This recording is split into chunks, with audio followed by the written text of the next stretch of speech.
To somewhere where shadows crawl, truth erased, perceptions throw. Jake and Cody, voices rise, cut through venom, cut through lies.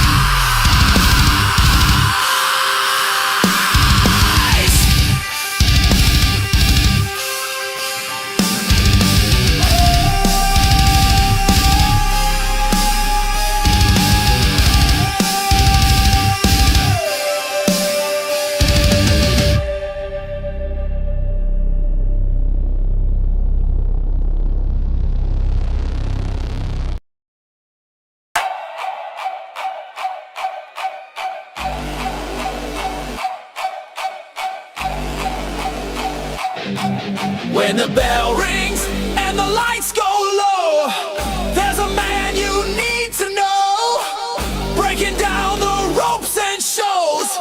He's the king of the wrestling pros. From suplex dreams to body slams, he's got the mic, he's got the plan. I believe in Cody. He's the voice of the mat, so witty, breaking kayfabe, dropping truth bombs, yeah. Cody Unity is where I belong.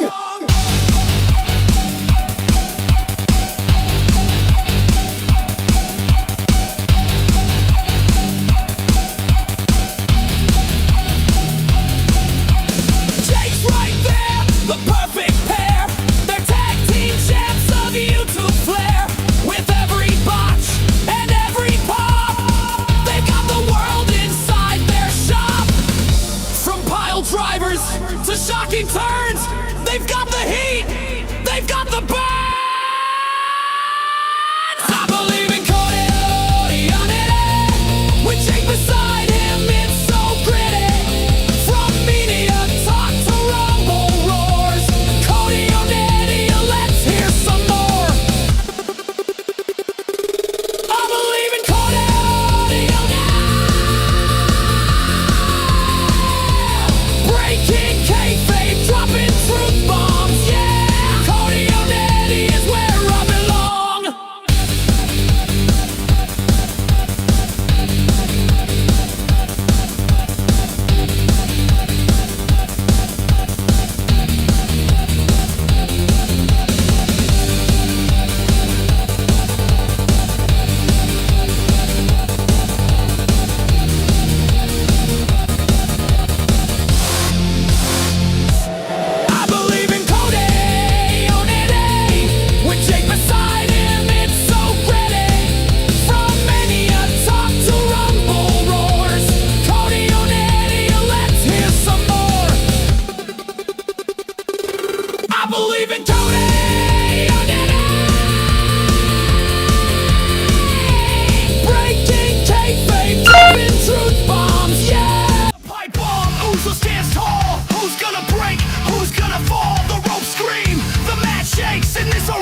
Gotta go ahead. Here we go. Believe in Tony, you did it. How we doing? It's Saturday.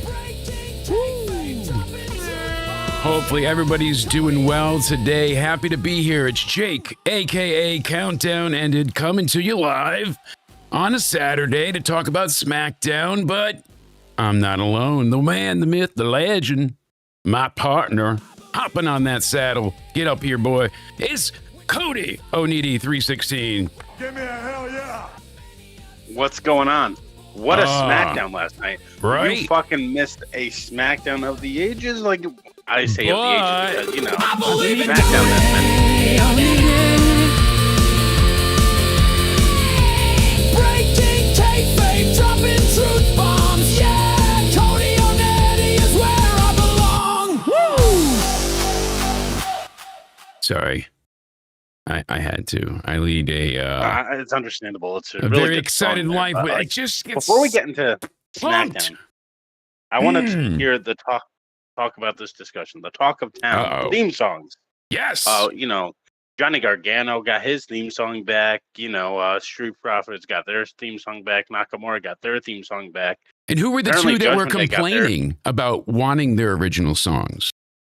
Sheamus and Drew McIntyre. And who haven't gotten their music changed?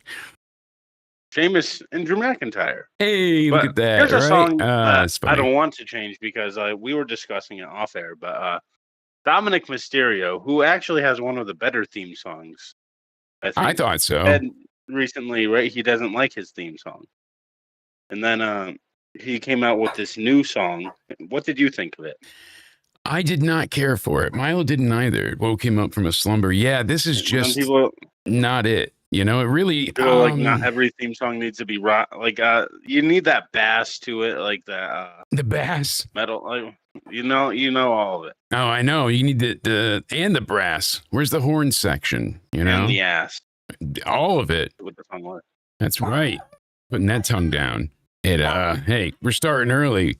At least we're not on the tiki-taki, oi, oi, oi, because if we were, we couldn't say things like, or I couldn't call you a motherless sack of,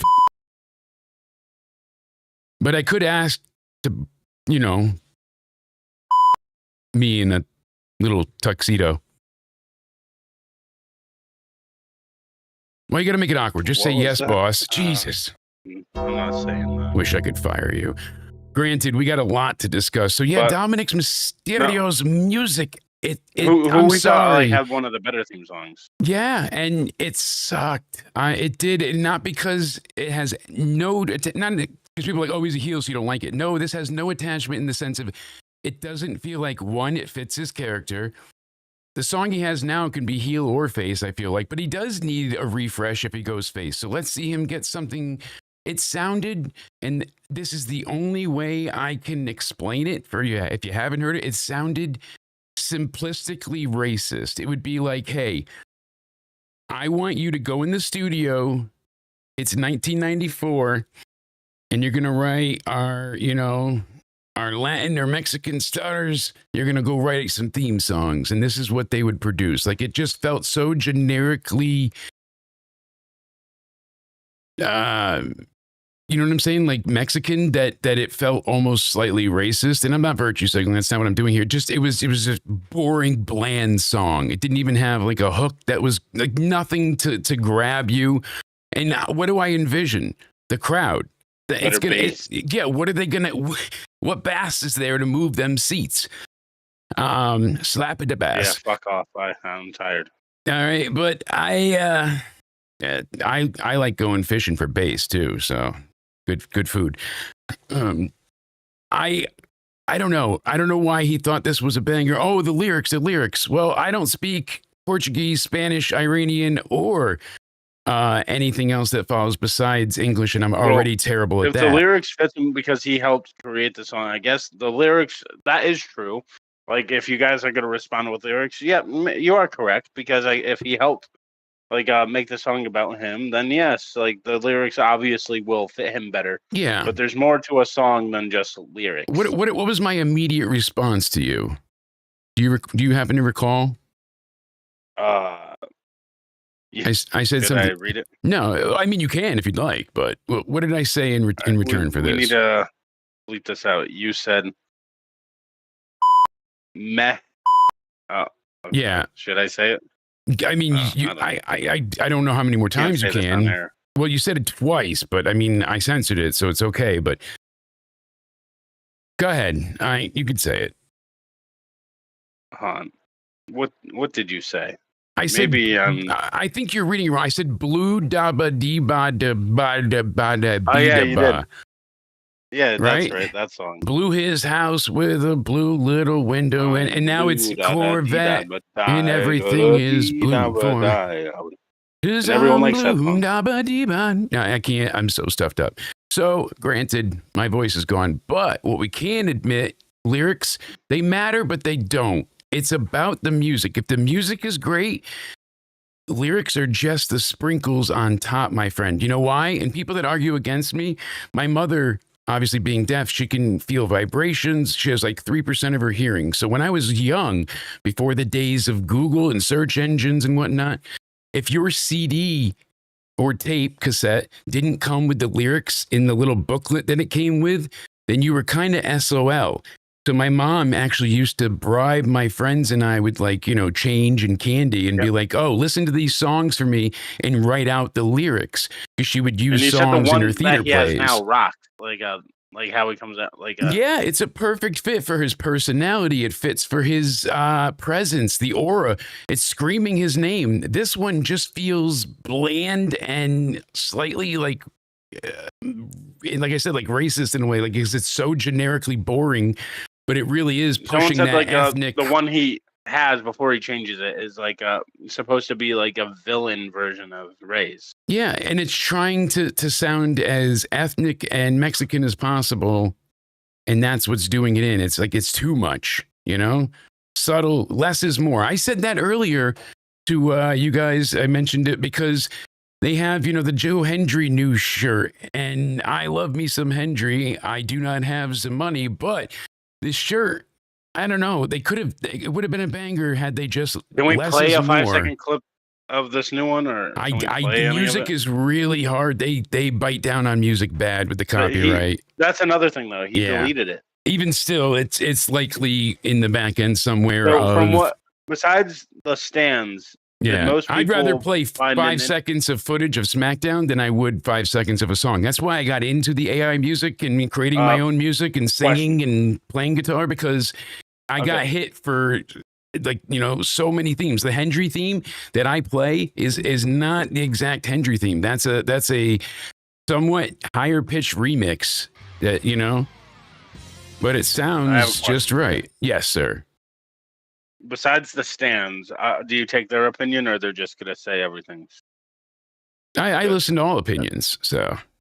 Or just in general, though, what did you see majority of when you saw the song released? Did you see more criticism or favoritism towards it? I saw blind loyalist attack criticism. Honest to God, because I literally said, "Hey, I do prefer your old song. I tried to give it an honest listen, and I didn't care for it. And I eventually deleted the tweet because it was just like that's all I said. I don't really care for it. Bam, bam, bam. Just everything they go after you. Yeah, a bit insane, but they're like the new theme song clearly fits him. They told me anyways to F off all the way to go, and then hang from it, and then use my to go ahead and fall off and rip the skin off of my body. But we made one joke and we're like, they're mad at us, but those same accounts. No offense, I'll just name Liv Morgan and Dominic retweet, right? Those same accounts. I know, and that's the thing that burns my ass. So, let me get back to my original point here. The Joe Hendry shirt, the top of it, I believe in Joe Hendry is good. But say his name and he appears, either put it in the back or get it off there. Bring this down a little bit. That's the problem there. And then the other one they had, what's her name? Chelsea Green. I got to find that one as well, because that one, it didn't even look like her. It looked ridiculous. Like, I get it's supposed to be a caricature, but this is really I don't know. It feels not up to WWE standards. This feels like I asked AI, hey, make me a t-shirt for Chelsea Green. And that's what they gave us. So I don't know. Some of the merch, the Hendry shirt, the blue is good. The different sets What's of it the is best good. shirt they got? But right now, I don't know. I have to go through WWE Shop and check. That's a good question. While we're WWE is sludge right now. I feel like Remember the Liv they're Morgan hot, shirt? Remember what was it? It was her little eyeball logo. Remember that? That was And it was terrible the rest too. of it was just a blank shirt.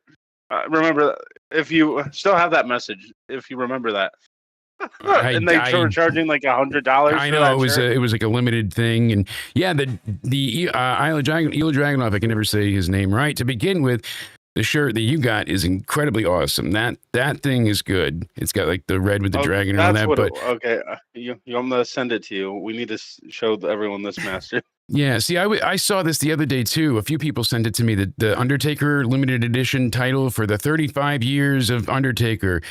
It's $849. You know what I mean? Like I just look at this here. I'm not even $849.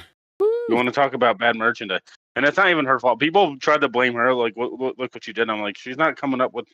She's not making the designs and putting them out there or setting the. If you remember that, people went at her for it. I sent it to you on Messenger.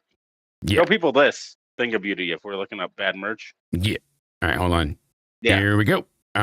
This is always because they said, oh, it's supposed to be subtle. It's supposed to be minimalist. You're not getting the point.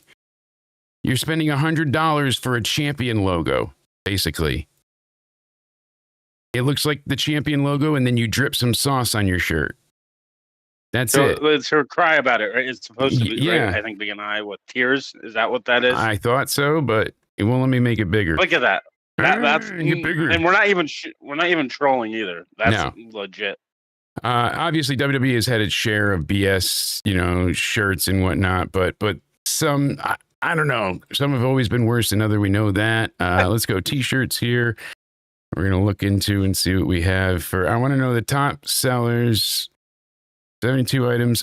Oh, my Jesus. All right. You guys, we got derailed pretty quick on this one, but that's okay because this needs to be seen. So let's go. We're going to select all this area here. You should be able to see that. All right. Look at that. Kind of on me, but. Look at that. Last time is now. Doesn't look that bad. It kind of looks like cow print. It's supposed to be the Padres, right? A Padres inspired gear. San Diego Padres. Yes, there's that awful Chelsea green. It looks like a man's face. It looks like Matt Cardona's face with Chelsea's hair and body. Oh my God! It does. I'm not being mean. Chelsea's beautiful. We know this. She's had much better merch. No, go back up. Go back up. I actually. I mean, it really is. Oh my God! I know. What the fuck? Like I said, I'm really not trying to be mean. There, it's just how it. I'm not even either, but like I didn't. Oh my God, that's fucking. Yeah, the green shirt, I don't mind, but it's purple, just very and bright. gray Undertaker one. This one over here is not bad. This one looks like an old reprint, so that's not bad. I get this, but I'm not a fan of it, especially for the prices. See, the thing is, though, WWE, they always offer crazy deals. You just have to be patient. And if you go to their shop, you could be like, oh, wait, and you'll get, what? It's like buy one, get one, 20% off. And then if you wait a day, it's like, oh, buy two, get one free. It's like, oh, I should have waited. Yeah, they always have some new deal. That's not terrible, showing all the belts on the front. I think that's just a basic, like, not supposed to be like a. This is the top selling merch right now. We're going through. I listed it 1 through 72. It's the top 75 items. We're not going to go through all 75, but we'll get through most. The John Cena You Can't See Me retro one, it's got the up, down, left, right, and then the diagonal down. The Cena ones usually do a good job. I like this one, the Blake Monroe one. I do like that one because it's a good, interesting, solid color. I like the blue on that. One thing about Soul, she's eventually going to make a great competitor on the main roster. Her match with Blake, I like the chemistry that they shared, the story of her knee being taken down. But did you notice, again, she did it last time and Blake did it this time too. Last time she says, I want your soul, and she crossed out the U, so SOL for Soul Ruka. But then she went ahead and she had it on the inside of her towel this time. So really cool to see her. She's like, I want, no, this one was like, I have your soul. And she did. And Zarya wants not her soul, but her so. Yeah, look at that. Ziggler merch is on there. What is that? What are we I here? like the 3, Ziggler one, 6, actually. 9. Go back He's and- number 12. Number 12. I actually like that Ziggler one. Yeah. We got more Roman. John Cena's. This is the Ness Black John Cena Icon Collection. Ready?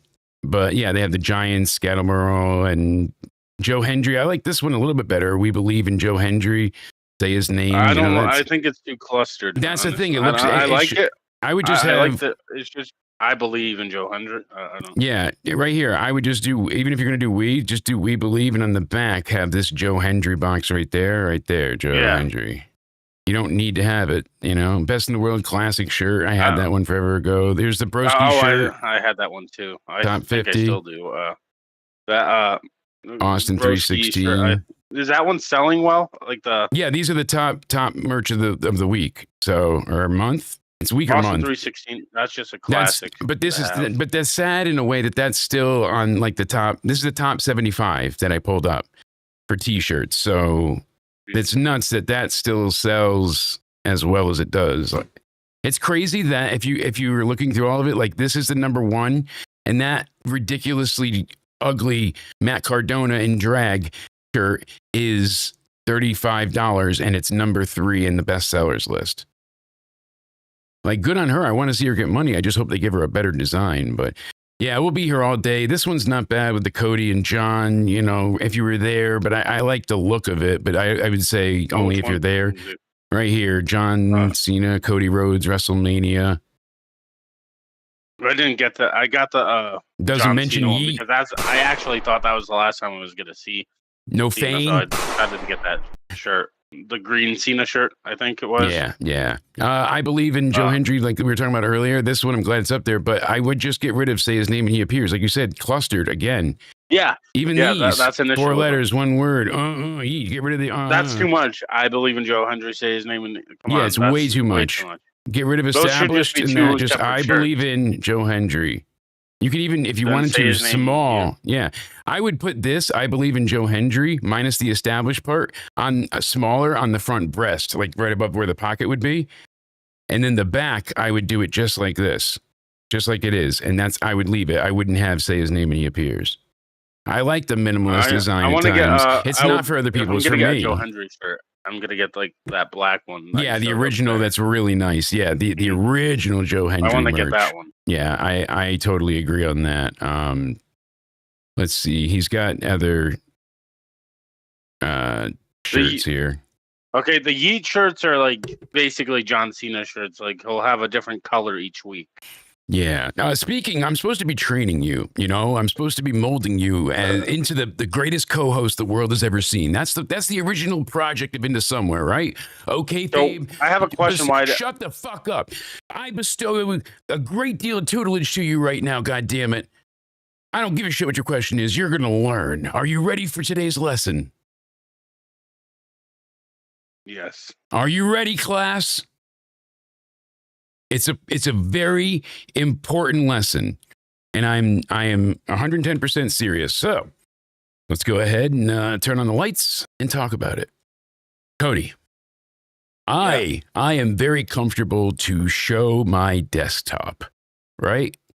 You know, I can show my windows over here. So if I have to grab a screen or anything of that the issue with this such, though is I'm not worried. that you're talking about a different set of windows and your desktop. You know? Yes, but here's the thing. You have to always make sure that your streaming computer is not your jerking computer. Get what I'm saying? Oh, yeah. You can't mix gooning and streaming. One wrong click, one bad search, one auto input field. I mean, look what happened to Wings. He just went to go search, and it's like, oh, page 5 of Dominatrix Men, and it's like, well, can't have. That just happens to the best of us. But I have a question. If you want to mold me into the best co-host, ever. Your AI wife said I was a host. before, Yes. So why am I? Why are you a co-host? Because you destroyed that show. It is a shell of its former self, and you left it in shambles. Therefore, you weren't ready for the title and power that was bestowed upon you with the name host. Just continue smiling, my friend. You know our motto. Just continue smiling. That's what we're saying. Then you said, some might say it's a ripoff, but we're the original. We are the original.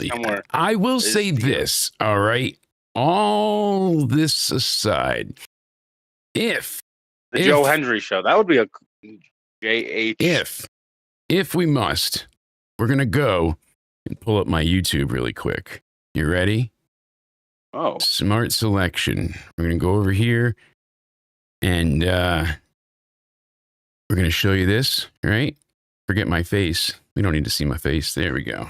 I'm gonna go move myself over this way. There we go. So we can make this bigger.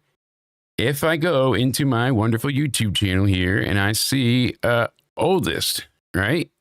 I've got this video with Danny that's really funny. I actually, I saved that.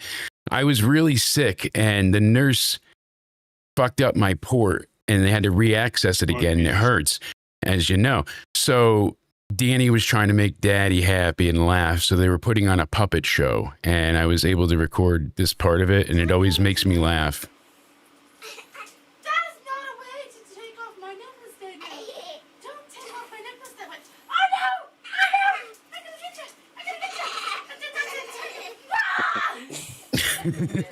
So I'm not one to go down memory lane, but I'm doing this for a reason.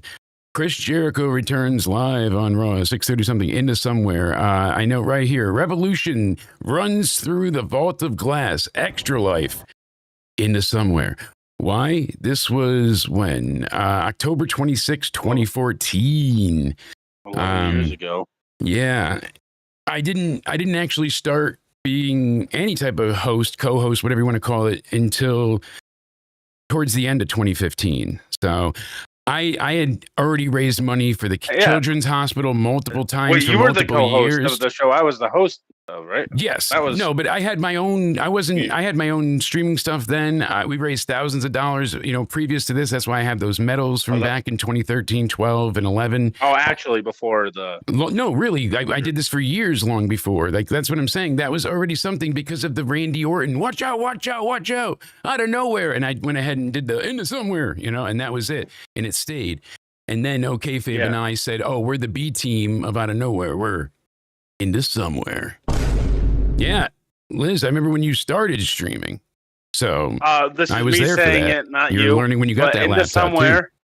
Into somewhere, I think just has a better fit to it than whatever. And out of nowhere is Randy Orton. I'm looking at you. Mm-hmm. No one else, obviously. Yeah.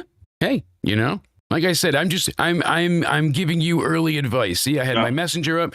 Let's go ahead and say this, getting things working, right? I know this computer is safe, even with the privacy shield on the camera. No, but that just proves how long ago that was. See, I disappeared. Proves how long ago. Mind freak. That was. Yeah. I'm just saying, though. No. How long ago those were those into somewhere you were doing like that just proves that. And it wasn't wrestling related either. Funny enough, it was all we did the 2K stuff, but it was all gaming stuff then. And I was this doing name it has always been a thing. Yeah, Revolution was my old clan, and we originally were 0 Hour, and then had to switch that around. No double streaming over there, you. That's bad. We gotta not mess the audio up. Sorry, but going down memory lane on a crazy Saturday afternoon stream. We'll be live tonight. Professional, a little less loaded, but professional. For the Full Gear Cha-Cha-Cha review. I am excited for this one. All joking aside, Cody, we right now. Thank you for liking my Survivor Series shirt, but go on, Jake. Yes. I question, if I was to text you and say, could you get to New Jersey at Full Gear, would you be able to have gotten to the arena right now? Could take a train. Yeah, I don't think you'd be able to make it in time, though. That's what I'm saying. So I don't. When does it start? That's what I'm trying to find out. Full Gear.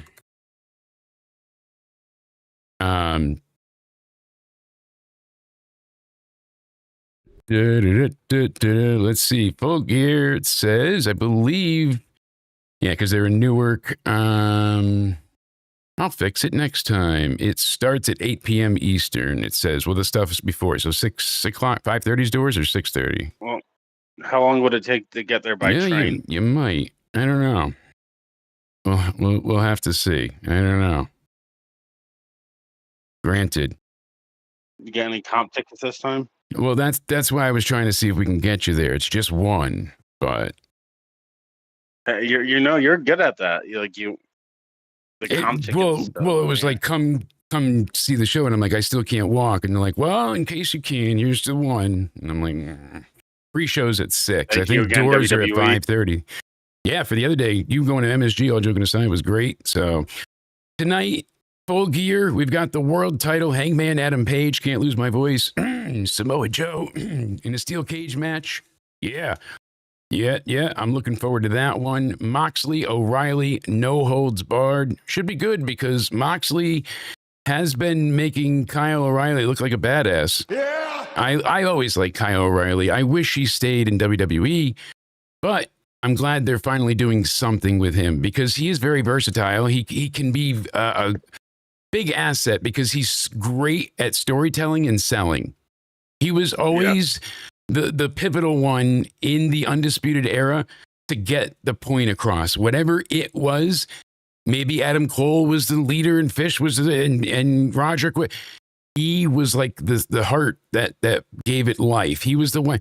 And even if it was just him playing the belt to the ring or what he cut on promos or his mannerisms and the way he responded and interacted with fans, he was such an amazing storyteller with his matches. And he, even in perilous situations as a tag team, he still made you feel like he was the underdog and they had the numbers advantage. It was really special at that time. I still wax poetic and rose-tinted glasses, I'm sure. Not everything was perfect, but when there was a takeover, that was like, oh my God, it's Christmas. Like we took those serious. You remember? All of us would get together for like this religious meeting of the minds. Just how I'm sick because I don't believe. We all believed then because of what felt like a higher power, but it was Vince McMahon. He did some terrible stuff to my behind. I still can't sit without an inflatable donut. To yours as well? See, I'm not exaggerating. I got my little pump here so I can. Can't sit on any flat surfaces because of Vince and his freaky little habits. When he wanted to escape, did he tell you he had no chance in hell? Oh no, he just looked at me and said, "You're."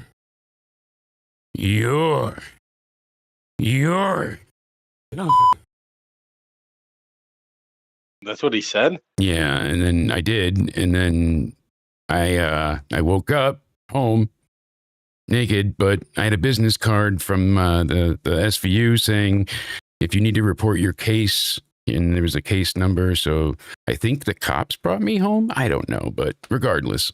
You don't know how you got home? No. Do you? We got more than just Chris Statlander and Mercedes Moné. We've got more than Kenny Omega and Jurassic Express taking on the Young Bucks and Alexander because we've got the Women's Tag Team Championship, Babes of Wrath, Harley Cameron, Willow Nightingale taking on the Sisters of Sin versus Timeless Love Bomb. So that's Toni Storm and Mina Shirakawa versus Megan Bayne and Marina Shafir. It's like, what was the point of the tournament if you're all going to face off here and do this crazy shit show match? Why did you even have a tournament? Why did you even have brackets if you're just going to go and do it this way? I hope Harley gets the win. She deserves it. Absolutely. And I agree. I know we didn't get to cover it much the other day. That's why I'm bringing this up now. But they have teams. Why are you going through all of your teams essentially in one night, or at least a majority of them? Why can't this just be the one-on-one team scenario? What was the point of the goddamn tournament to turn it into this bullshit? So disappointing, but no. I hope that Harley and Willow win. They both deserve it. So there's that. Granted, we've got Darby Allin versus Pac, X-Pac. Kyle Fletcher against Mark Briscoe defending his TNT title. It's a no DQ match. And okie dokie, I'll pull it up.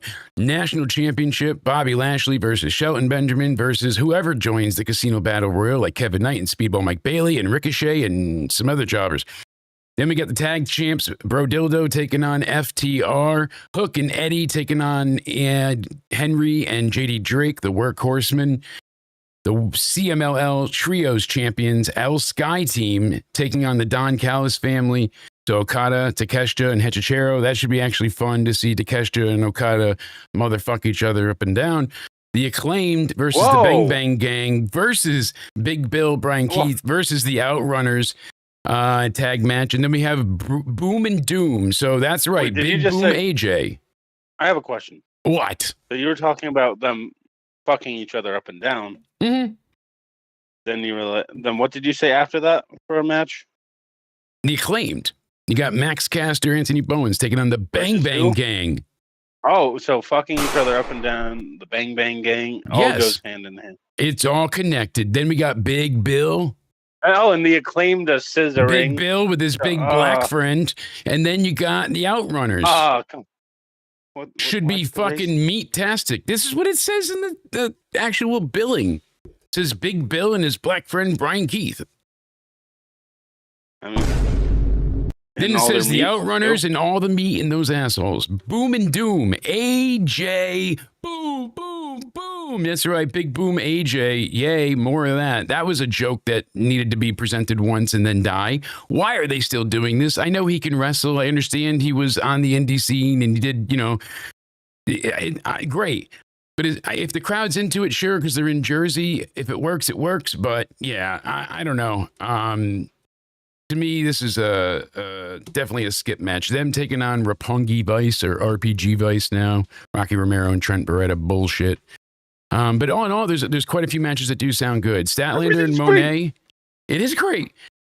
Where's our great counter? We gotta have great. Like Cornette. It'll be great though. The women's tag match should be a total shit show if it's anything like War Games. I wonder if Jamie Hayter has woken up from her coma yet.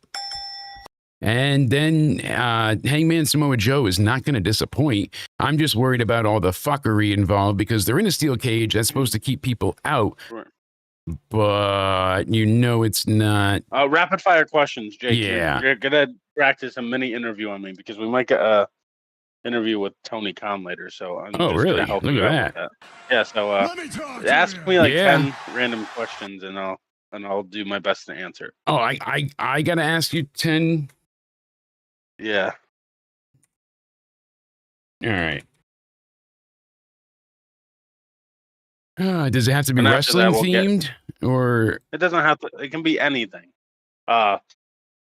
But then after that, we should get into SmackDown, what the ladies and gents came here for. But any kind of topic, I guess. Right? All right. So I'll do my best to answer. You ready?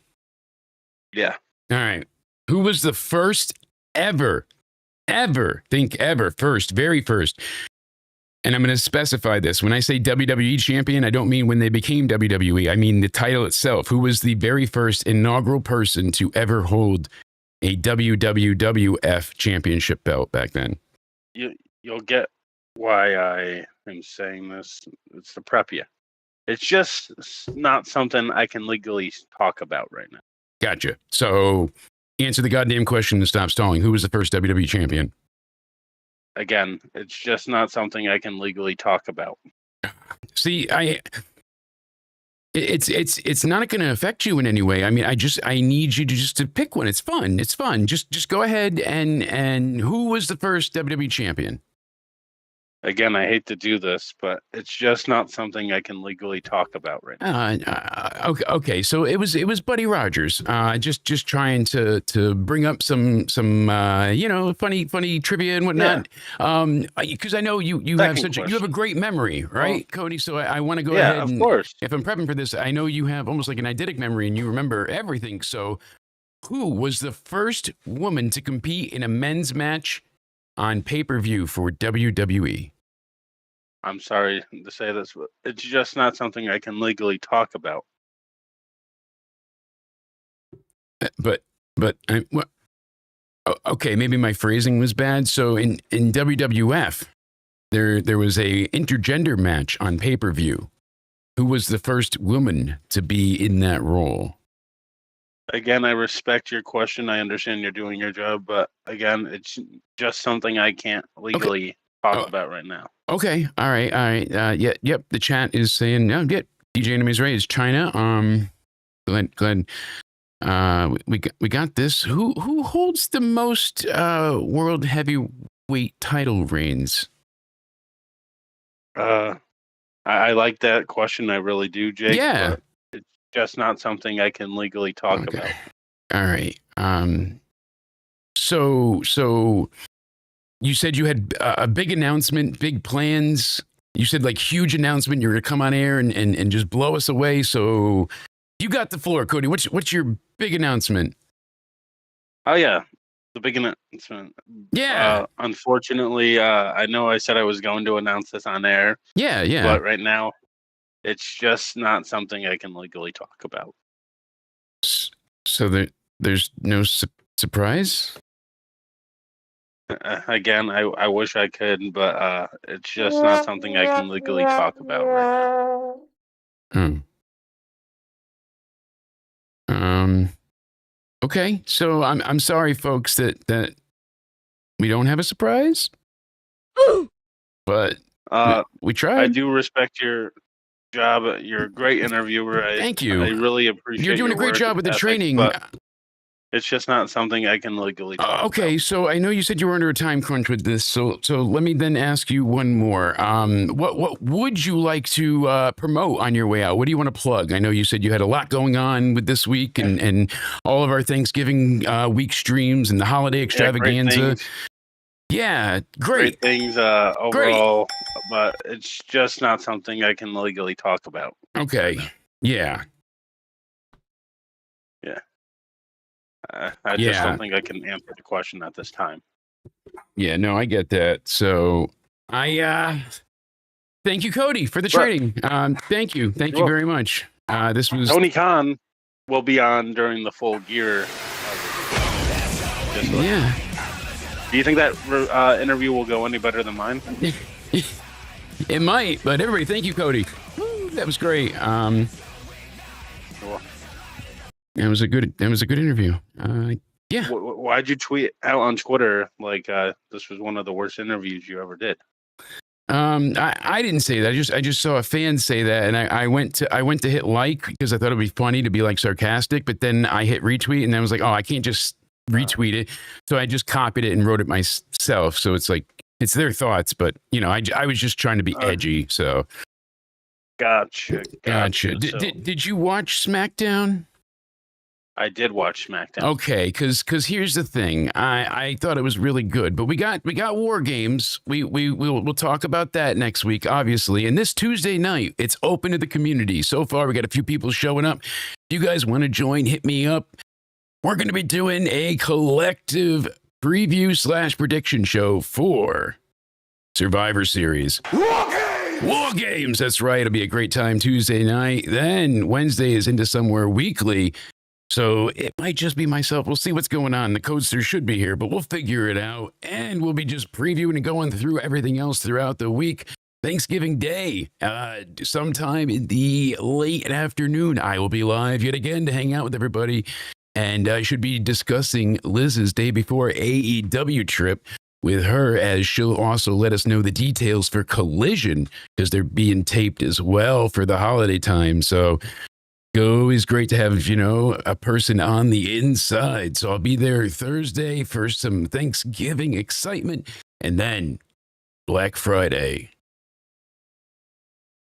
That's it. It's just Black Friday. But Saturday, we'll be there because we've got War Games. War Games! Can't miss it. I'm excited.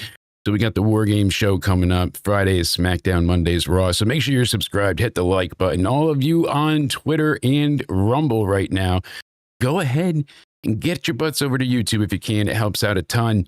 You don't have to, but it's appreciated. Give us a subscribe, Jake, or at least I follow us told you here. later. Yes. I told you later you can interview Tony Khan, and you scared him. Oh, He sorry. sent in a message into somewhere. Oh boy. Great. Great. Now I have to. Great. Thanks. See, what else did you ruin for us? Well, he has a message coming. I guess so. We'll have to see. But yeah, this shirt that was picked up. Hell yeah, that's a great shirt for Ilya. That just they all just. I wish they would be just a little more simplistic. Just tone it down a smidge. I hope that you can. He said that he'll do another interview later, but he just wanted to express his feelings Okay. on Well, the I original get that. attempted interview. I All told right. you can't just. I know. People. No, I know. So I'm sorry, Mr. Khan. Let's see what he had to say after our attempted About interview. Jake. Let's find out here. Did he record? Oh, it's an audio message. Gotcha. Let's see. Never in all that time have I ever felt until last Sunday that my security, my safety, my life was in danger.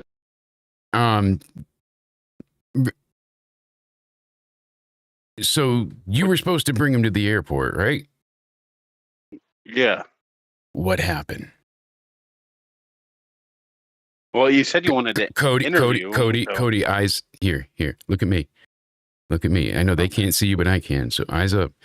No, get off your. Put the phone down. Look at me. What did you do? This is important. You're not in trouble yet. You just need to tell me what you said or did. See? I said that, Jake wants to get inside you really bad, like meaning inside your brain, like a billionaire's brain. But I don't think I said the rest. I think it just cut off. I think he just heard get inside you, and like it was. Yeah. Then you were looking in the window with like this smile, and I think it just freaked him out. Perfect. Did you hear back from Regal if he's going to let us interview him for War Games? I can reach back out. Yeah, maybe? like War Games! maybe. I think I got that interview. Let me send it to you. No, I mean, like, check your email. He did say he would reach out, but we'll see. So yes, we do have the spoilers for next week's SmackDown. At the very, very end, we'll get into it. We won't tease you like last time. This upcoming Raw, Roman opens the show. Brock Lesnar is scheduled to be there. It was disappointing for the SmackDown fans that he wasn't there tonight. And, you know, hey, what are you going to do? They have the men's War Games advantage match. Gunther, Carmelo Hayes in a last time is now tournament qualifier match. And then Solo taking on Penta. So the winner of the 16-man tournament obviously faces Cena. Right now we have Rusev, Sheamus, Jey Uso, LA Knight, Gunther, Solo, Carmelo Hayes, and Penta. Out of everybody, I still want LA Knight. I think it's going to come down to Jey Uso and possibly more than likely Gunther. I honestly think that LA Knight could be in the finals with Gunther. It's either going to be Jay or LA Knight in the finals with him, though. Probably. You want scratches? Come here. He's like, nope. Pain in the ass. Yeah.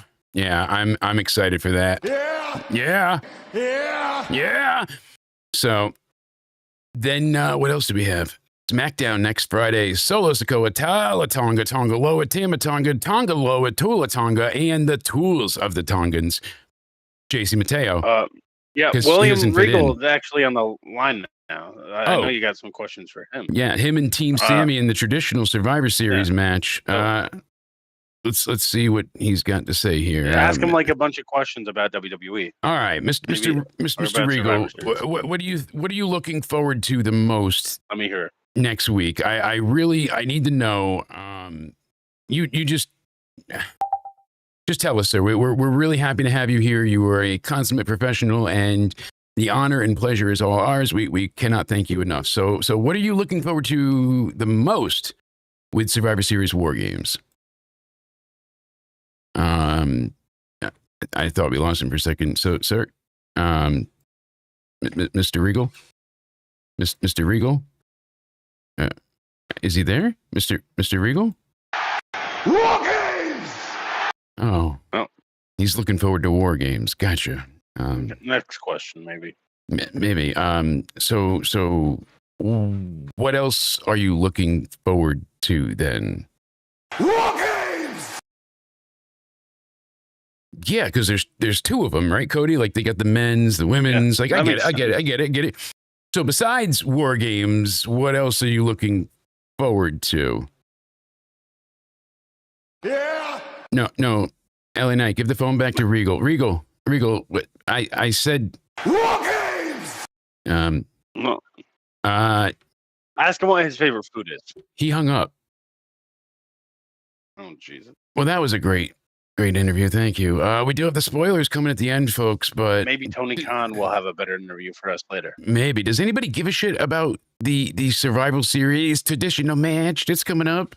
I wish I cared because I No, do I don't like think so. those. I do enjoy them, but I've missed them being on Survivor Series, to be honest. I like the War Games match, so I wish there was one War Games match and then one traditional Survivor Series match, at least, but one. That would be like the main allure of it. And every year, if you need to just alternate which side gets what. Women, men, women. Done. Equality, poof, done. This way you don't have two matches. You can't do that because you have to have them both, or But you don't, because look at what happened with Blood and Guts the other night. I mean, Jamie Hayter still has not woken up from her coma, and it was a disaster. It was a disaster of epic proportions because they had to do so many outlandish, ridiculous spots. Poor Sky Blue bled, not poor, she liked it, bled like a goddamn fountain. I mean, it was just ridiculous. They're out of the cage, they're on the ground, they're on the top. None of it was great because it lacked that storytelling aspect. So I'm hoping WWE would be doing a little bit better, and SmackDown helped because now Cody already had a reason to kind of join, and he's going to help his friends. He's tired of, he's dealt with Paul before, and he knows that once, they're done on that side, they're going to come after him and his belt. So he's getting ahead of it. Logical, makes sense. And then they beat the shit out of Cody just to start it off. And it's like, oh, fuck. And that looked gnarly.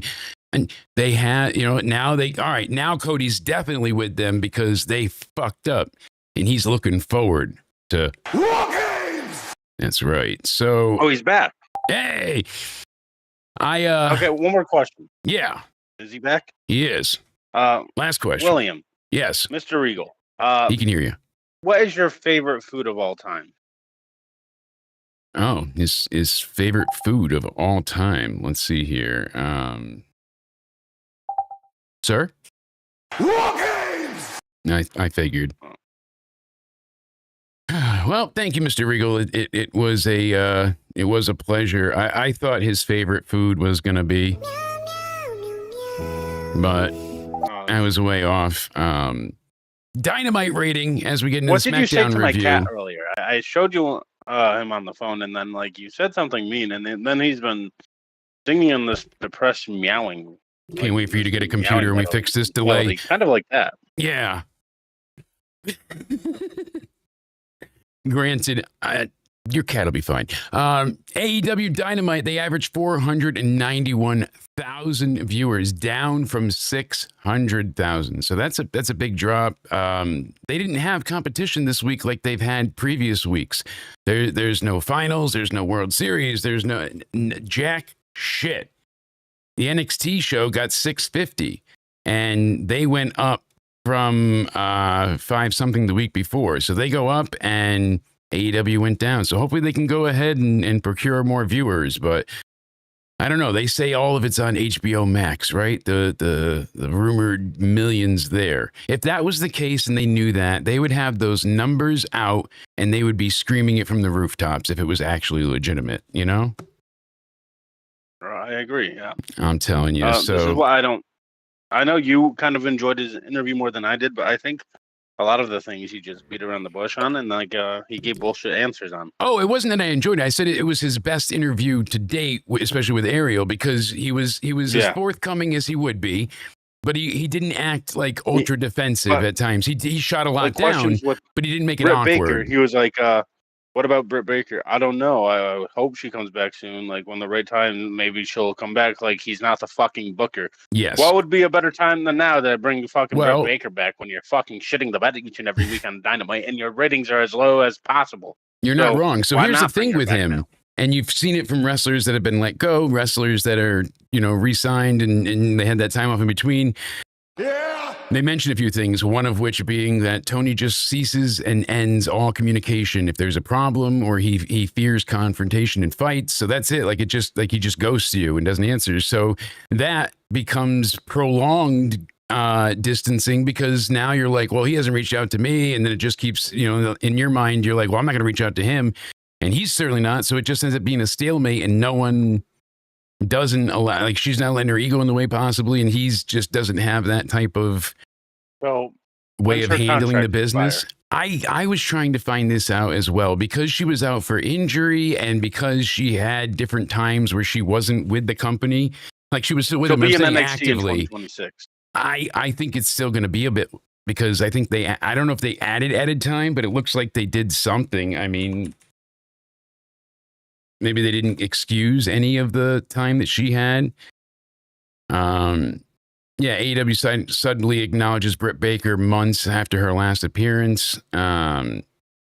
Jericho's good as gone from AEW. Yeah. 2 days ago, Inside the Ropes say the well-known star Britt Baker was last seen when she defeated Penelope Ford and was involved in that controversial moment featuring Serena Deeb, where she said no one cares and all that. Britt is somebody that I love and respect, Tony said, who has also been in AEW since the very beginning. She had been away at times for health reasons and she's had injuries, and I'm just looking for the right time with Britt. I've had really good talks with Britt, who I really, really like. Really, really like. He likes her a lot. So if you like her that much, he likes her a lot.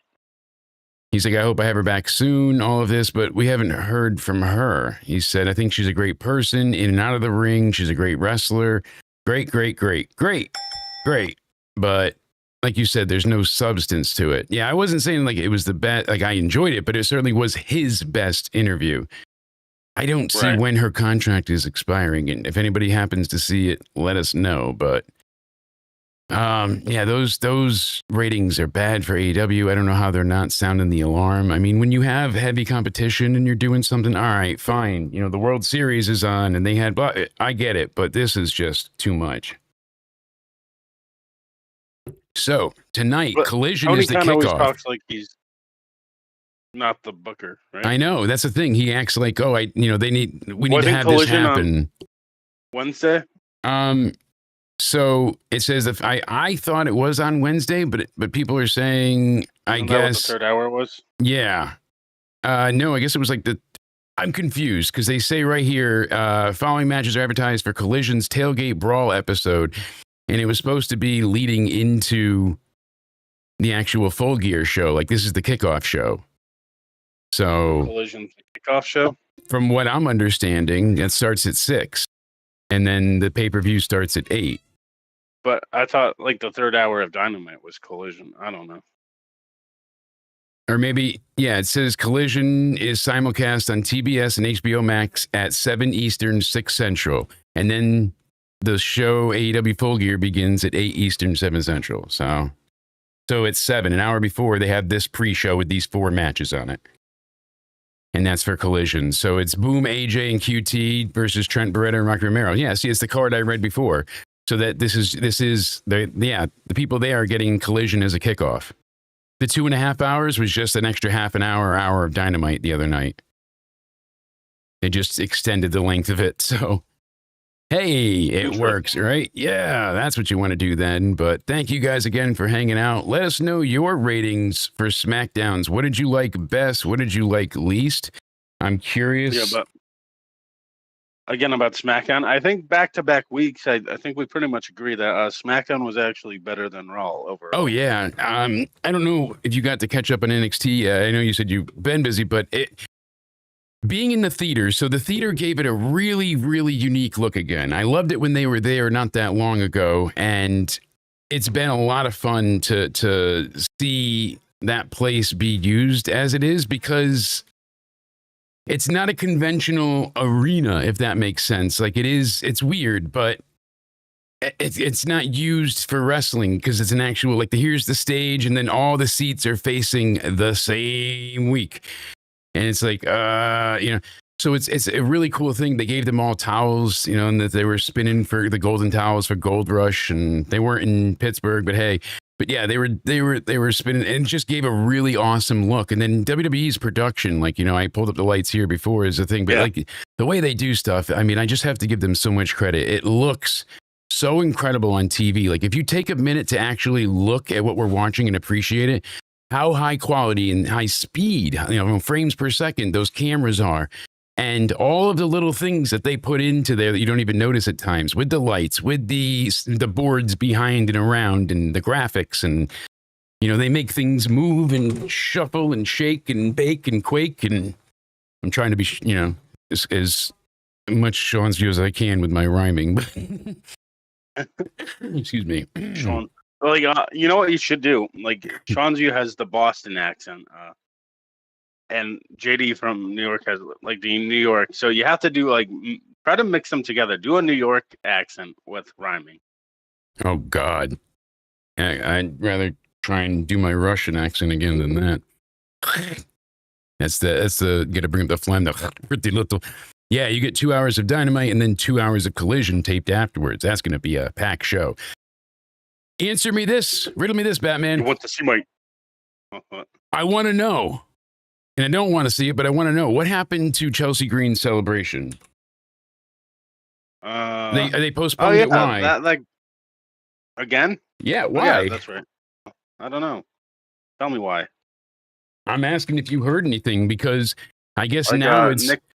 Chelsea Green called Nick Aldis Nicholas the Prickleless, right? Yeah, so it's storylines to watch. I just don't see anything on the news side, or if anybody has any updates. But speaking about Chelsea Green and just women in general, that was the big critique about SmackDown last night. No women's matches.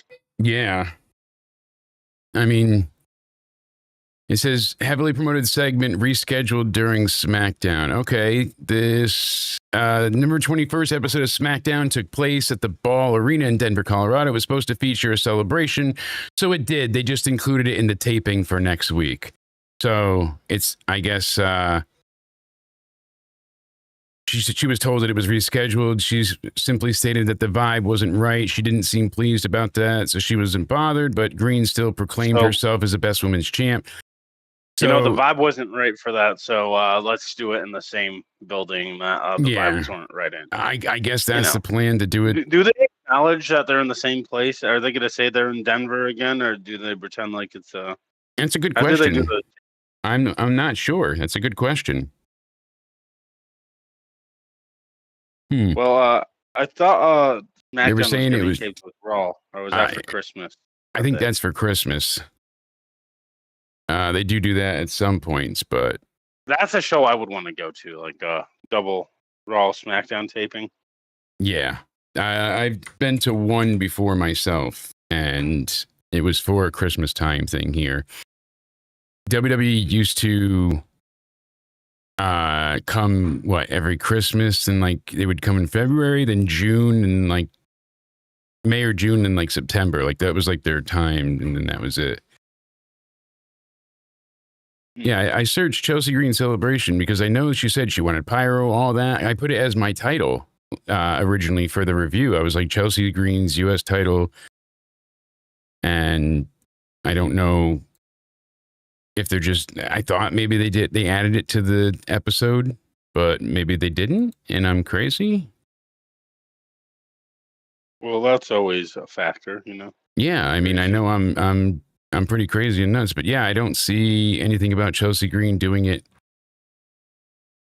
in WWE Women's United States and AAA Tag Team Champion Chelsea Green, accompanied by Alba Fire, came out to sell. Yeah, she has it on the taped episode. Okay, so all right, I didn't lose my mind. I like it. Oh, yeah, man. So they just moved it to the tape part. Cool. I feel better knowing that now. Granted, yeah, this SmackDown was a lot better than I thought it would be. November 21st, 2025, Denver, Colorado, as my man mentioned. They were live on the USA Network, but that doesn't matter because the VPN says, Give me a hell yeah. hell yeah. So in the ring, we had the Vision already in progress, and Heyman talks them all up, and he does well like he always does. I just don't care. Do you care about Heyman being, flowery with his language and delivering fluff? At this point, I know he's trying to elevate and build up these characters, these three, but I feel like they're established enough. Yeah, there's a point where they're built to. Yeah. Man. So Logan gets on the mic. He gets a lot of heat, but that's when we get the Usos coming out, and they're like, "Oh, dipshits, you got the numbers advantage, but not for long because we didn't come alone." And you notice there's no Drew with them, right? No Lesnar, but no Drew especially.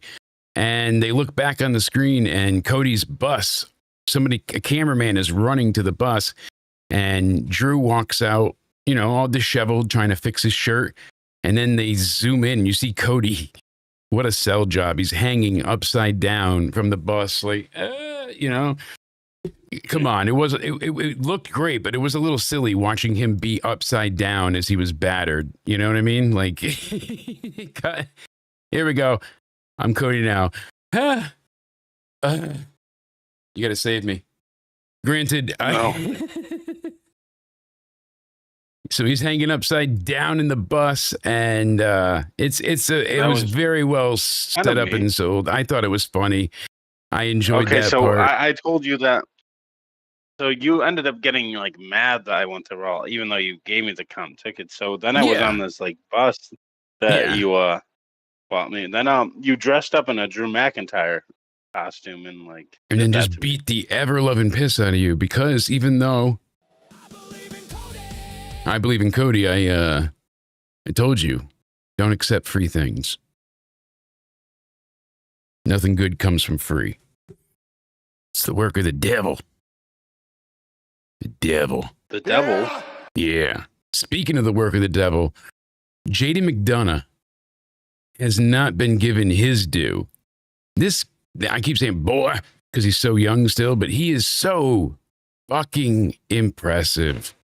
He doesn't get his flowers. Think about every time he's on TV, he's in a match. He was born in 1990. He's 35. Looks like he's 24. He doesn't look that old. This man's got so much in-ring. Not potential is the wrong word, because that's not even it. It's tenacity, power, and agility. It is incredible what he can do. He sells phenomenally well. He's one of the top sellers in the company right now. Like you DDT him, you spike him to the mat. He is putting his forehead 6 feet under that ring. And I'm not exaggerating, to that extent, maybe, but you get what I'm being hyperbolic. He always just his head first, knee first, whatever it is. He takes these bumps. He makes everybody he's working with look like gold. I mean, really, it's the truth. He just delivers. And I wish that he would be featured more. I'd like to see him away from Finn at some point and see him get like an IC title or something. It would be, I know he's a little bit on the smaller side, but he's just so good in the ring. How long do you think that would take? Because assuming Finn, JD, Rox, and Raquel are going to be its own thing and now, right? Like this whole we'll group, see. right? But I think they'll stay Judgment Day for a little bit, and then eventually it'll all split. But so you think like JD McDonough is the next out by Finn? I think they're going to split Finn's apart. whole thing now? I think what's going to happen is they're just going to have a falling out in my projection, because when does the group end? Because they added Liv, and then now they're going to kick her out. So they added Roxanne. So is this like a whole? No, I'll give you the time frame of it. So what I'm thinking is that we'll get is when Liv returns, you got her and Dom. Basically, if he's not screwed by the Judgment Day, or you know what I mean, he doesn't. Maybe she helps him get his title back. You know, at Survivor Series, we don't know. We originally said we'll see her back by Survivor Series or for the Rumble. So we're a week away. Granted, so even if Dom doesn't have a belt, regardless, but him being back is likely going to lead to him feuding with the Judgment Day. Yeah. So they feud, they fight, then Dom and Liv win. And when they win, that basically disbands the Judgment Day. That's when they are split up. They go their own ways. They don't need to be like, oh, you can't be together anymore if you win. They're just done as a group. They've done it a couple of times. So it can work successfully. Liv and Dom, is that going to be like a stipulation? Liv and Dom are like, all right, we need to put this group to rest for good. I wouldn't make it a stipulation because this way, 2-3 years down the line, you can bring them back maybe for a month for something, or a really good pop for a nostalgia like thing as or all something. baby faces. It doesn't even have to be. I mean, people would probably just cheer seeing the Judgment Day if it's gone for a few years. Anytime an act comes back after being away, it usually gets some type of decent ovation. So It just seems like they don't want the group to die, though. It always seems like they rotate people in and yeah, out. I mean, look how long they did that with the Bloodline too. It should have been broken up. We were complaining about it on the other side too with the Death Riders. So it's in the Don Callis family. Like everybody's just dragging their feet lately. That was one of the things I liked and disliked. It was a little too much at times. You would get like a new tag team formed at 9 o'clock, and then by 11, they already turned on each other. That wasn't the best part of the Attitude Era, but there were times where you'd be like, oh, you two, you're now a pairing, and then it turns into something great. Like, I feel like we're missing that a lot. We had some really good matches on SmackDown, really good. So not only are we getting damn good wrestling, but the storytelling is not that bad either. War Games, for as like much as they didn't have to rush into War Games, them building the cage match makes sense. What was lacking was the reason for these sides and teams to be truly at a point where they need to have a War Games match. Right. It's been hard for them to sell that, like, oh, we want to kill each other. Like, this is what needs to happen. War Games! Like, we need to have the War Games match because I can't stand you. You can't stand me. Time to kill each other. And we really haven't gotten that from either side. Like, Asuka was fucking with people, so it was heading there. Then she cost Alexa and Charlotte their tag titles, so it's good that they're involved. I'm a little questioning as to why AJ Lee is involved, but hey, I'm glad she is. I only wish Cena was involved on the other side as with the men's. It would be nice, but you know. So JD McDonough, Ilya Dragunov, amazing match. I mean, Yeah, this was incredible. 4.5 stars for this one, no doubt. 17 minutes, I think about. I'm employing you in the worst way. Go watch this match, please. Yes. From start to finish was fantastic.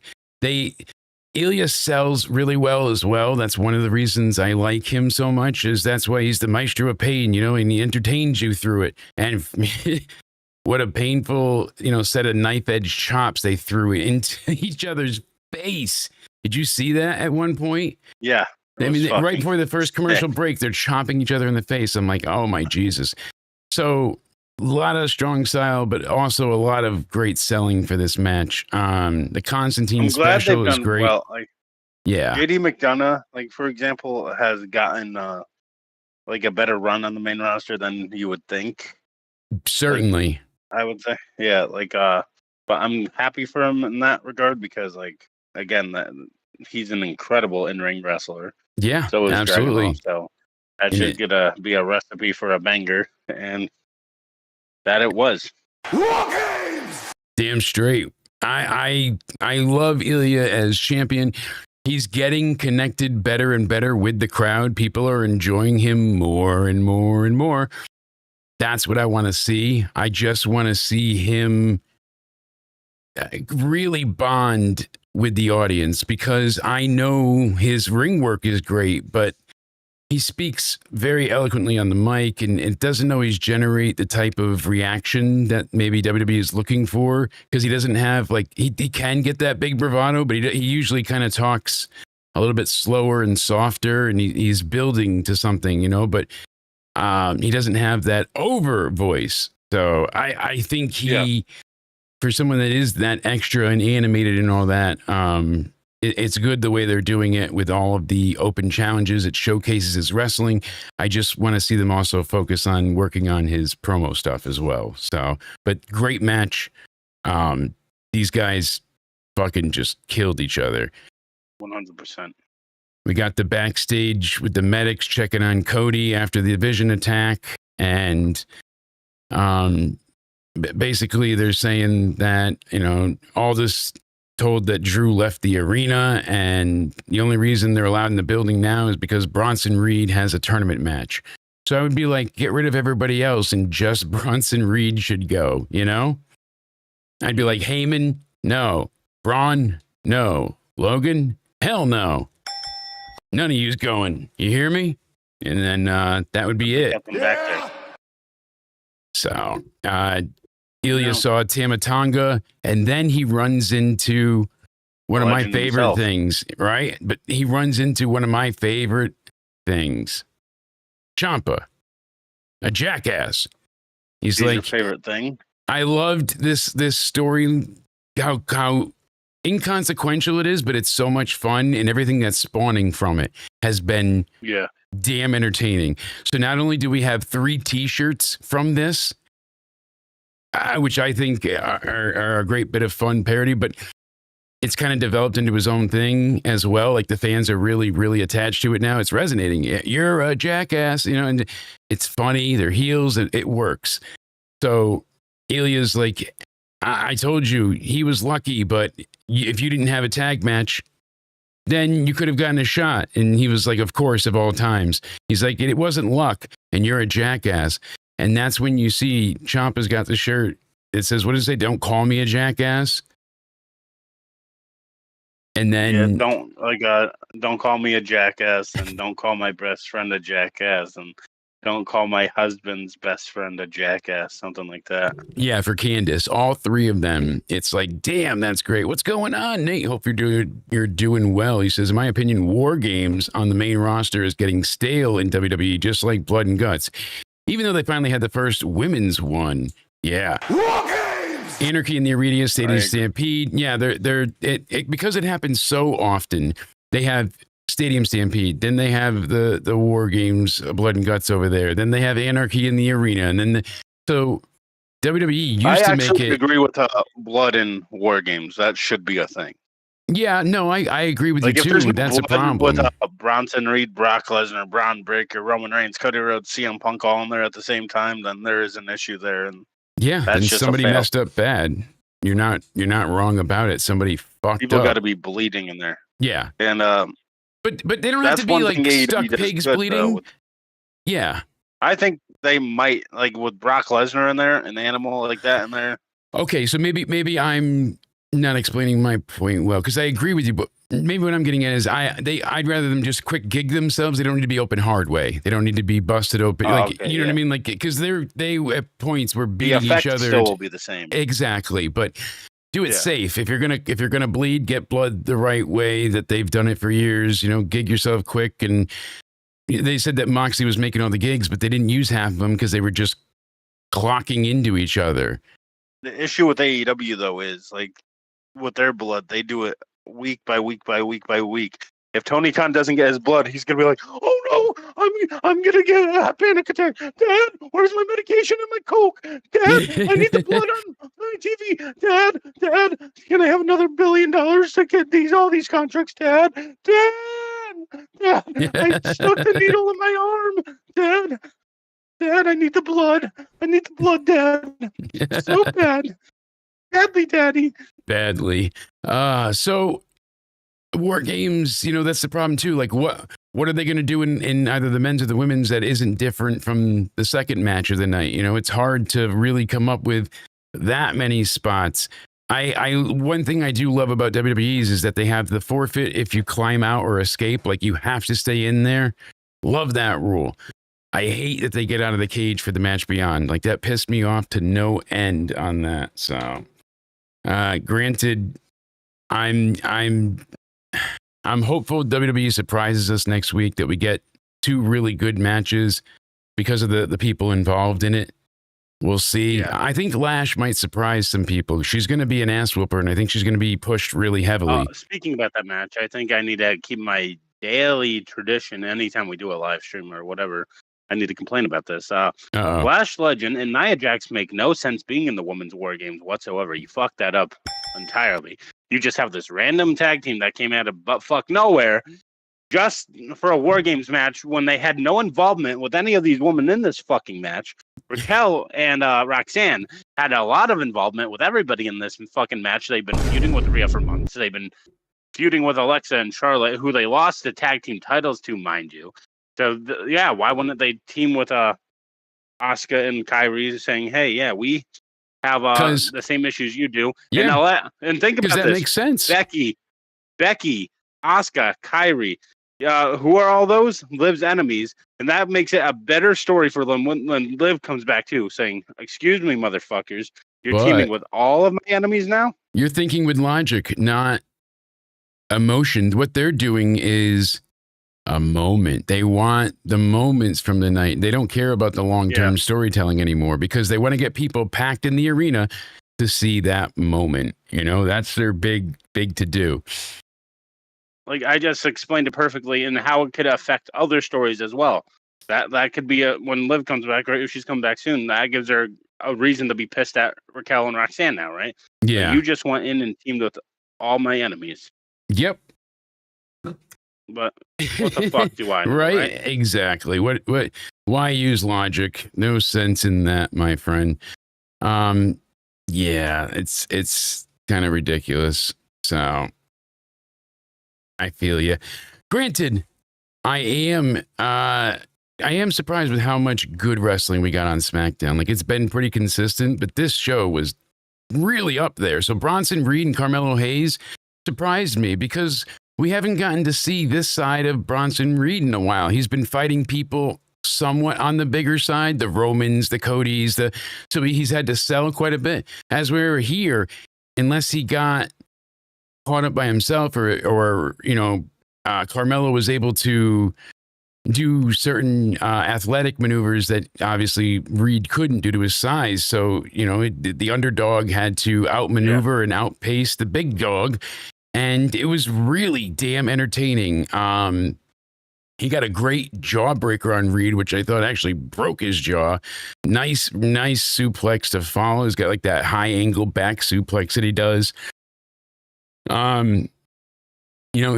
Basically he got stuffed down and hit with a fucking huge world's strongest slam. Yeah. I like that he rolled out of the way for the tsunami though. Like he came down crashing hard. There's a lot of great moments in this. And then of course the Usos are out there because the Vision's getting everybody attacked. And now the Usos join and Cody Rhodes shows up and shoves Bronson Reed into the ring post. And then he gives him a crossroads and he right on the floor.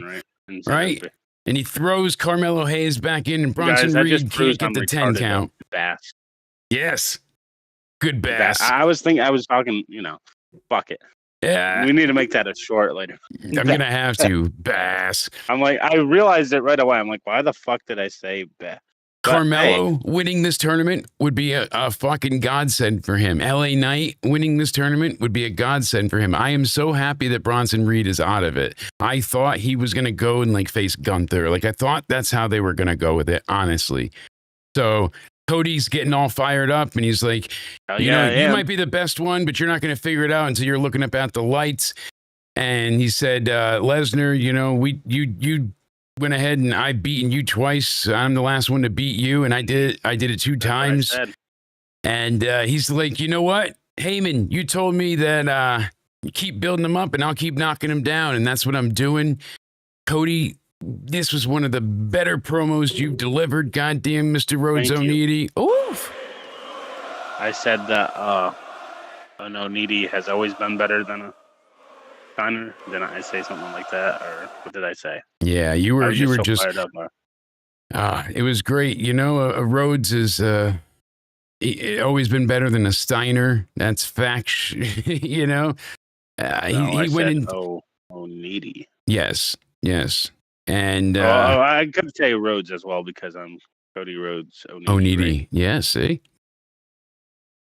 I like that little history fact. You know, a Steiner is never better than a Rhodes. Love that.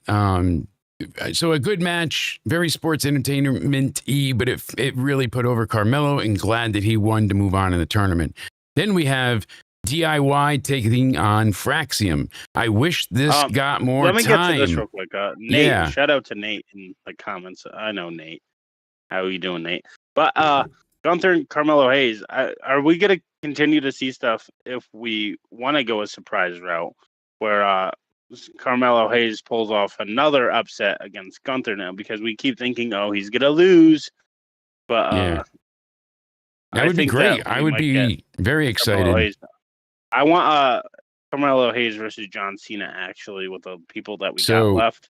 Here's the thing. If Dominic is going to not win back his Intercontinental Championship, I would like to see Hayes and Cena for that title. And again, Dominic, this all depends, like the IC title on the line, this all depends on, I think, Liv's return, right? Yeah, I mean, we'll see what happens. I don't see Dominic winning without Liv. I can. You don't know if he's still on Judgment Day. Is still on his side. They can help him win. Maybe this is where Judgment Day betrays him, and he drops the title to Rusev. Some other Dom won't fall for it, but Rox helps him win. Yeah, we don't know who's replacing Sheamus, do we? Because he's injured now. Do we? He's awesome, I hear. Oh, the Miz. That's right. I thought you had said. I forgot about that. So. We've got Rusev and Jey Uso. We've got LA Knight and The Miz. We've got Gunther and Carmelo Hayes, and then Solo Sikoa versus Penta. What I would have done is I would have switched LA Knight's match to Raw and switched one of the Raw matches to SmackDown, and I would have got Ziggler and Ryder one more time, and you have like this. Like, start off Raw with a match with every first round elimination. Yeah, and they're all just Ryder taking each other on, and maybe that would have meant more instead of them losing both of them. Either like, what do you do? Like a 6-pack match or whatever, and like just have every first round elimination in the same match and fight it out for who gets another chance. That's what I would have done, honestly. But no, Gunther and Carmelo is going to be a fun match. Solo and Penta, I don't give two shits about. I picture it being Gunther and Solo, and then Gunther wins there. Jey Uso is going to get beat by Rusev. LA Knight is going to beat The Miz. LA Knight is going to beat, like I said, Rusev there. He'll go, and it's going to be LA Knight versus Gunther, and Gunther's going to win. That's my last time is now temporarily for this moment prediction. IC title or not? Oh, when he takes it? All right. I don't know yet because we got to go predictions on Tuesday for War Games. Oh, yeah, okay. But I'm without giving full predictions. I think possibly Judgment Day is going to screw Dom out of getting the title. I think they're going to act like they're going to help him, but then they're either going to fuck him over or leave him high and dry, something along those lines, and start the breakup. Again, with that though, like, can you betray him without Liv there? Yeah. You can. Yeah, absolutely, because it's all about him. And the story. Who's she gonna choose? Them or him? You can go ahead and have a multitude of things still work with that while she comes back. And hey, that's Dom's. That's his girl. But is she gonna side with Dom? We don't know. There's elements or her best to friend Raquel. Exactly. So that's the there's tons of drama. That's a smart story there. Okay. If she's not injured, not injured. If she's not able to compete while injured, I would still like to hold her off. I would wait until she can do something. I know I've been called a fickle fan for that, but like, here's the thing, like, but there's nothing you can really do. Again, we repeat this over and over and over, but you've seen this in the past with wrestling. I've been watching since the early 2000s. I just know stuff like it. Especially if she's supposed to be portrayed as the main character of this all. Yeah. You cannot really advance the story much if she's still not able to compete. So you get her out there, and she can't get physical at all whatsoever, which we wouldn't know she's not cleared. But usually if they're not cleared, they don't even let them get, because they're worried about insurance stuff. But regardless, so let's say she's not cleared for in-ring duty, but she's cleared for, promo stuff and all that.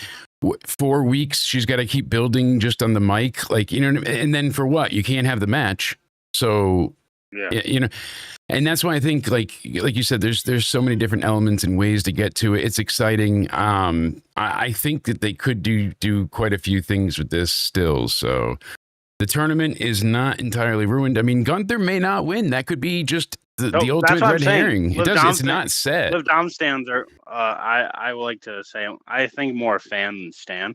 But like Liv Dom stands, especially, this is good news for you because you think like Liv Dom are gonna get buried with this. Like this is actually good. Like the tournament for if it's for the IC title or not, kind of revolves around them Yeah, exactly. in a way. So I mean, this is like John Cena final last time is now tournament revolves around Liv Dom. So I don't know how much you can say it's buried because for it being the IC title or not. Yes, I get your point.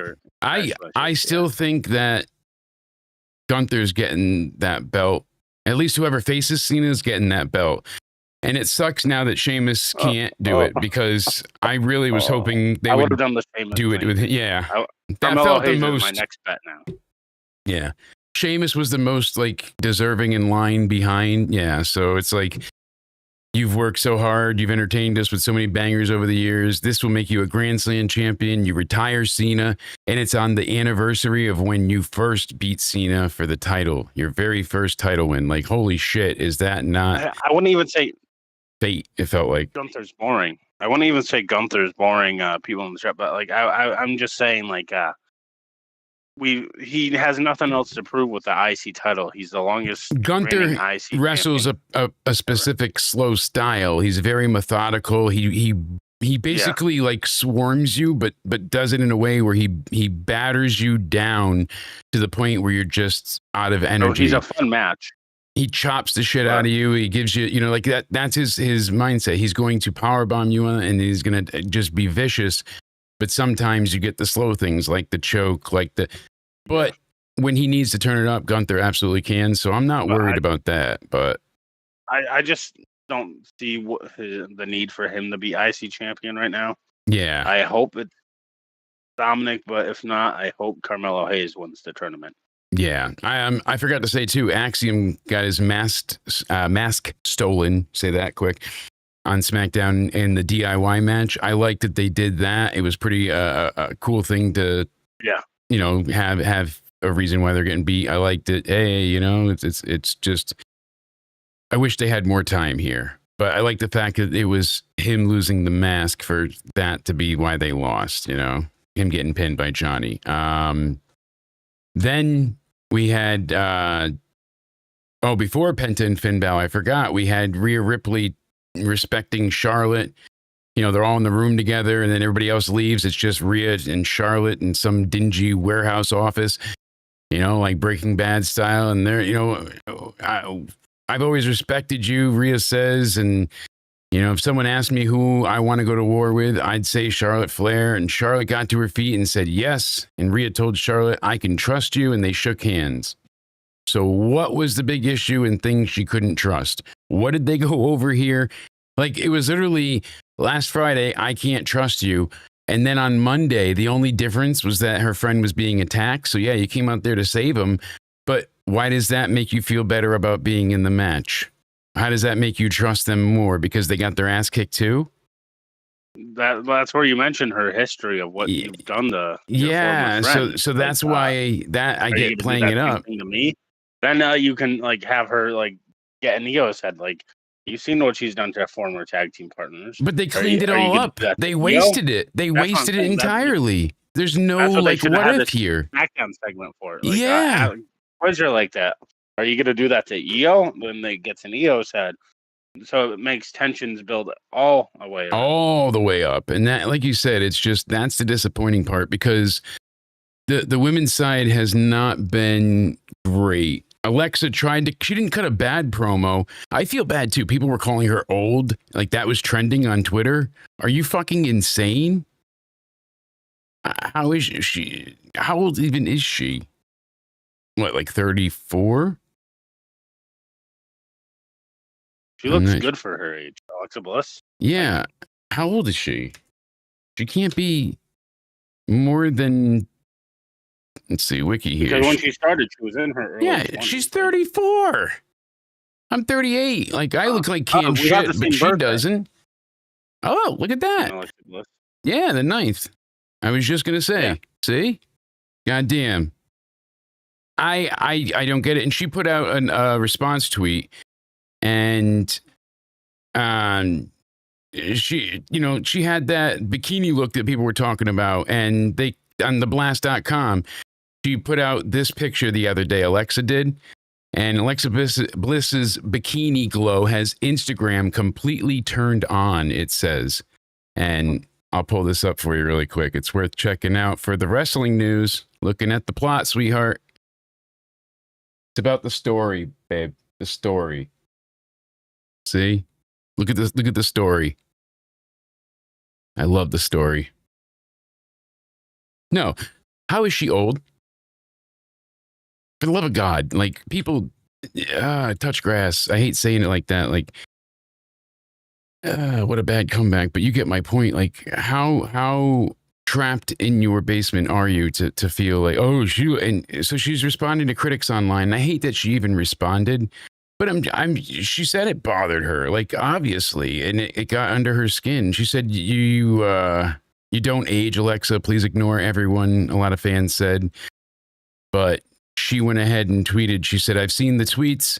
And she said, having only one full day at home a week with our nonstop schedule, being a full-time mom, constantly fighting exhaustion, will definitely take a toll on my appearance. Yeah. And then she put a black heart and a crying face. To those people, bro. Like, you look good for your age, and for her age, she doesn't even look 30. She really doesn't. I'm not just saying that. And she's a mom. Yeah. She does not look like a mom. She doesn't look like she had kids. She doesn't look like she's over 30. Her young 20s. Absolutely. That's and there's quite a few people like that, and they even did it to some of the guys where they were like body shaming them, and I'm like, why? They're like, oh, look at Tommy Roll Dom. He won't wrestle without a shirt on, and I'm like, it's part of his gear. He used to wrestle with no top when he had less of a built body. Remember when he first started with his dad? Yeah, he had that like no shirt with the like the long trunks that ended past the knees. He looked like it was his first day at wrestling school. I got to see if I could find the photo. What was it? We need to see his first match tonight. He's fucking improved so much. Oh, I know. I got to find. You saw that tweet the other day. Like, a fan tweeted out like, rookie Liv Dom would get bullied by current day. Yes, we both liked that one because that was true. Yeah. I'm trying to find 2017 Dom. I mean, even where he first turned, but damn, is it just crazy to see? I heard, speaking about the Mysterios, I heard Ray's daughter is also like training now. Yeah, Aaliyah, that's her name, right? Aaliyah, yeah, I'm pretty sure it's Aaliyah. Yeah, that's CM Punk, because I know he's saying happy birthday to her, right? Yes, that's right. Here we go. Let me see. Oh, it won't let me save it, so I'll have to go ahead and add it as a source. But if you look at Dom here, like, what a difference. And then that's Rhea there. Go back to the first. That's what I'm trying to. Look at that. That's Rhea there. And then you got him there like that. That's oh man. That's a lot. And then you go back to, this one here, and it's like, wow, what a difference. I mean, it makes a huge difference. That Dom, go back to that old Dom again. I'm working on it. Remember, people, that's the same Dom that's like pulling off like Rhea Ripley's, Liv Morgan's, Tiffany Stratton even wanted him, Roxanne, like everyone wants. Everybody wanted a piece of Dom. Dominic Gutierrez, it comes up as too. It goes by all of his older stuff. Look at that. Would you the haircut needing Dom's job or no? Like Dom's job? Yeah, like he gets all these ladies and stuff. Like, yeah, right? No doubt. Not even. I would just love to be able to travel the world and get paid for it. Like even the people that aren't like in all seriousness, though, yeah, like that's actually must be fun for them though, because they can go to different countries all the time. Like, absolutely. So let's see here. Out of everybody that's left, I think Dom will probably drop the not get the title back, and I was gonna say drop it. No, he's not going to get it back, and then it's going to be dropped to the final competitor. Because why? Because I think it's a bigger deal of a match if Cena goes in with the belt. Because now it's his last match and an IC match. And that's a really cool like stat. John Cena's last match was an Intercontinental title defense. Like that'll forever be attached to him. I see it always, but I think the match should more be about his last match than something else on the line. I agree. I'm just telling you they fucked it up beyond recognition at this point. So this is what I would do to fix it. You know, this is well, not fix, but at least adjust to what they gave us. Here is I don't know. Like I think Dominic should just win it back, but I don't see it. That again, that all depends on a certain someone returns. But then again, like I don't know. Like, but then Santi's app, like I said it best. I saw this like podcast he was doing. Yeah. He said this, I'm trying to remember it correctly. He's like, because he was doing a Q&A for his show, and then a fan said, Survivor Series would be disappointed without a Liv Morgan return. Then he's like, I'm fine without a Liv Morgan return. He's like, because Liv Morgan will only return if it is to save Dominic against Cena and help Dominic reclaim his championship. But then he's like, so Cena, though, losing would impact not his career, but it would impact like his tournament match, because like what would it be meaningful for the last Cena match ever for Cena to beat Dom? Exactly. If he just lost 2 weeks ago. Yeah. So that's why they didn't want to face Dom again at the last show. You know, they set up this tournament. I get it, but they've had these things planned for a bit now, but it all just feels less than, you know, it's still because not hating on Dom either. Is that why it should but have been a multi-man match? They should have went with my idea. I said John the gauntlet Cena, Ray, stuff. and Dominic. Yeah, maybe because because then Dominic that's could better pin than Ray, or Ray could pin Dom, and Cena doesn't have to take a pinfall. Yeah. Here's the thing. Like when you look back, the last 4 matches, it's Dom in the 6-man with Judgment Day, Dom again, and then Gunther ? So it's just like he wanted to work with Hendry, he wanted to work with Styles, he wanted to work with, you know, younger guys from NXT. I liked that he did go to NXT and talk to him and was like, he false advertised it like last year in 2024 at Money in the Bank, because he said this is going to be a full-time run. I know. But and it really wasn't full-time. He wasn't there full-time. No, I wish he had been, because that really would have made the year. I hate that he had so few dates, really, when you think about it. And he basically went on to, you know, he had a still decent year, but it could have been so much better. Because Cena's the type of character, if he's just there every week, give him a mic and that builds up a match, because Cena is a mic god. Like, yeah, he can build up anything.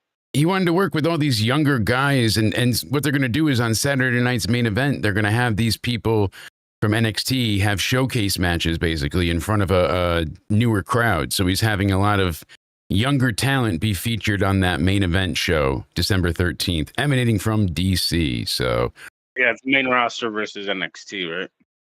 I don't know exactly how they're doing it yet. They haven't. They said a little bit, but we'll see as the matches get made.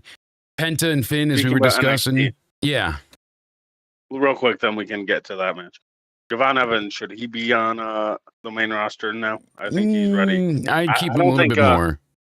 I don't know. I don't know if there's much for him to do on NXT anymore. I don't think the main roster is ready for him.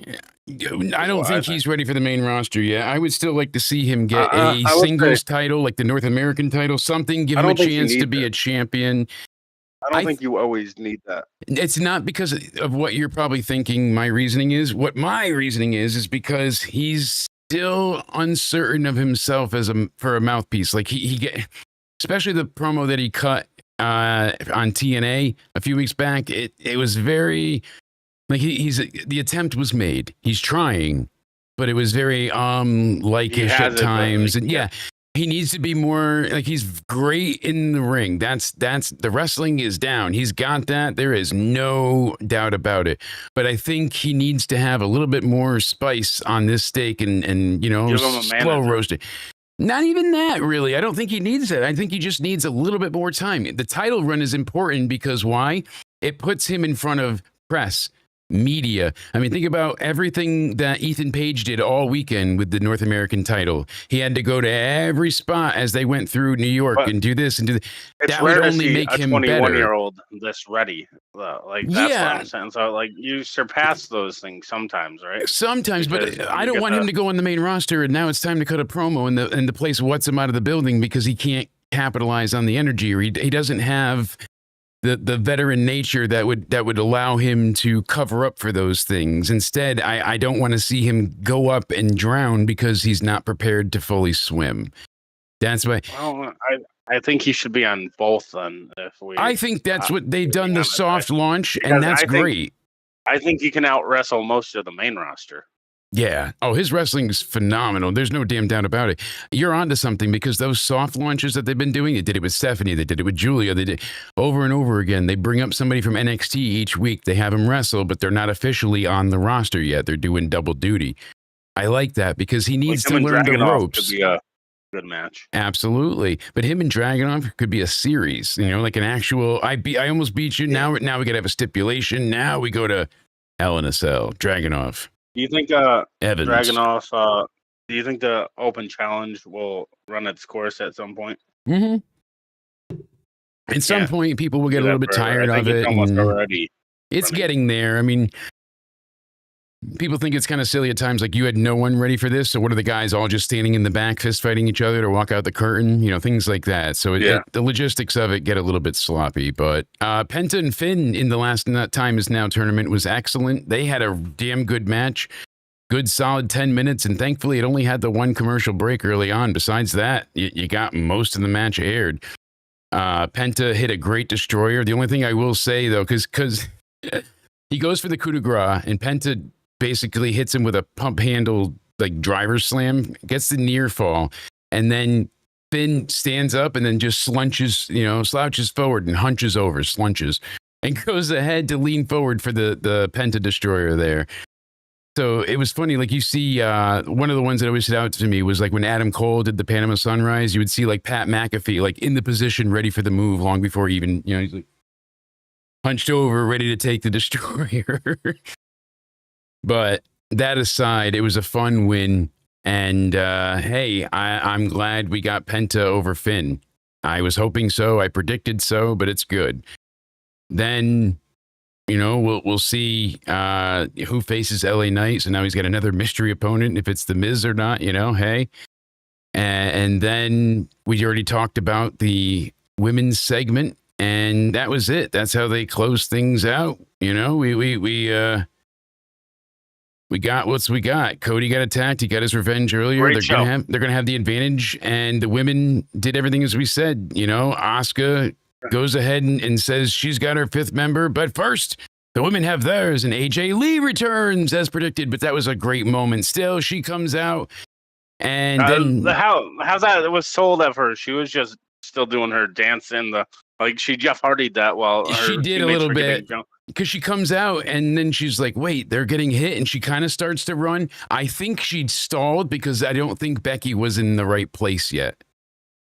Did I think she was looking to see. a sign Becky's not ready yet?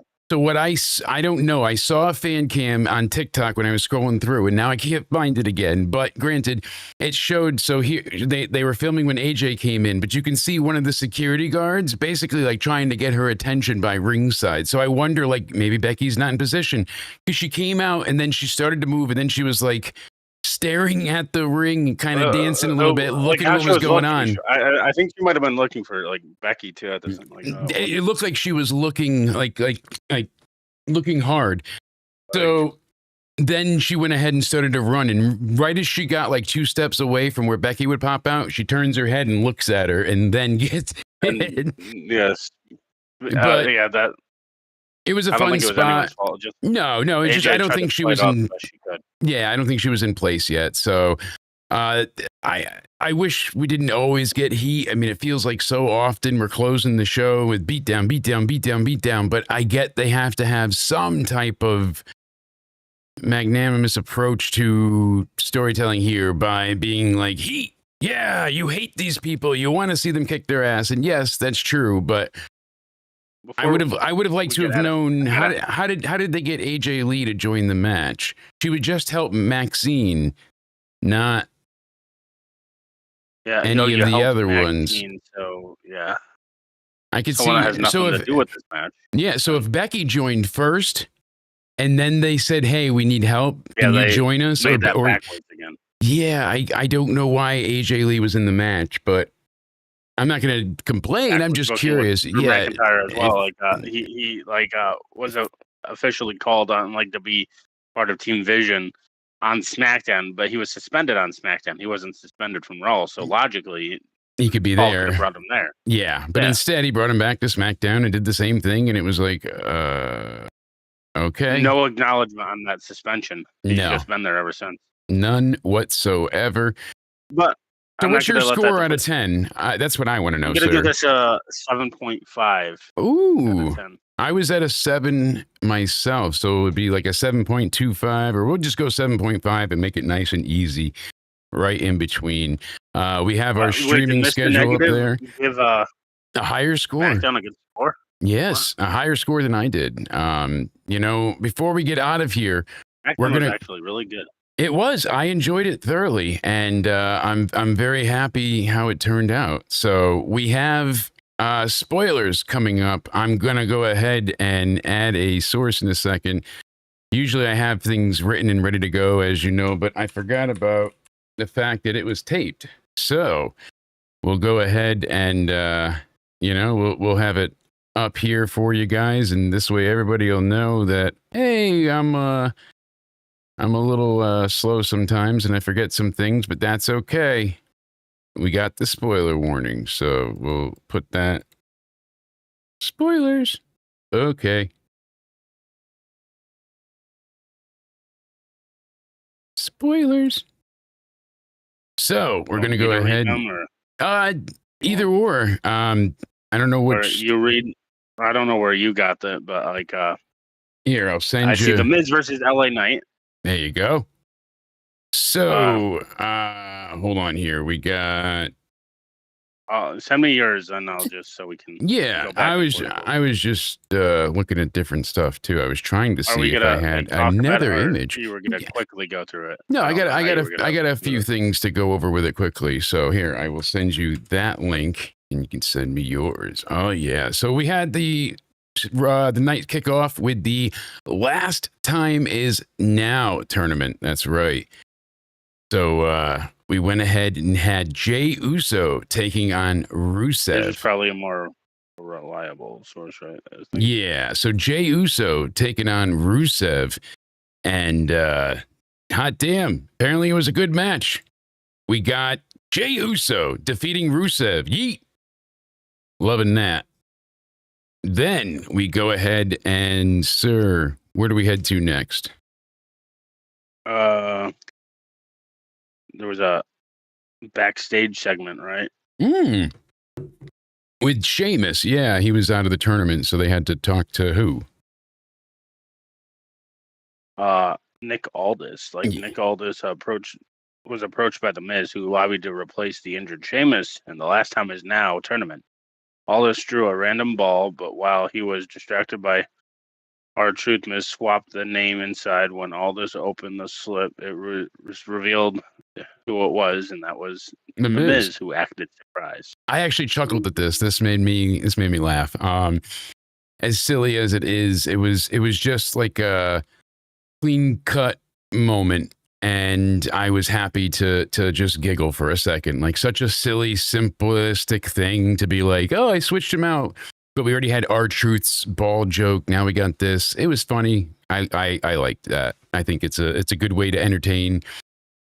Then after that, we get an in-ring segment. It's about damn time, ladies and gents. Holy hell, forget.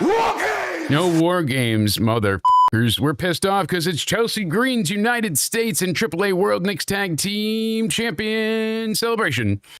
Chelsea Green comes out with Alba Fire, and she counts down to the firework display. She goes 3, 2, 1, and Jade comes out, and next Jade hits Alba Fire with a big pump kick, but Chelsea runs out to attack. Now she's trying to escape. Jade catches her and drops the double champ with the Jaded in the ring.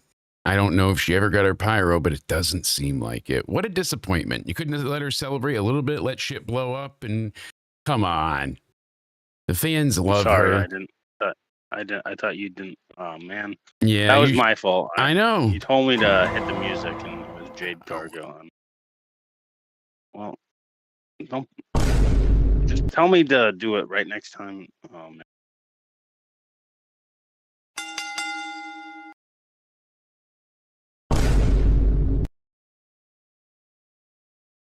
I think you're muted.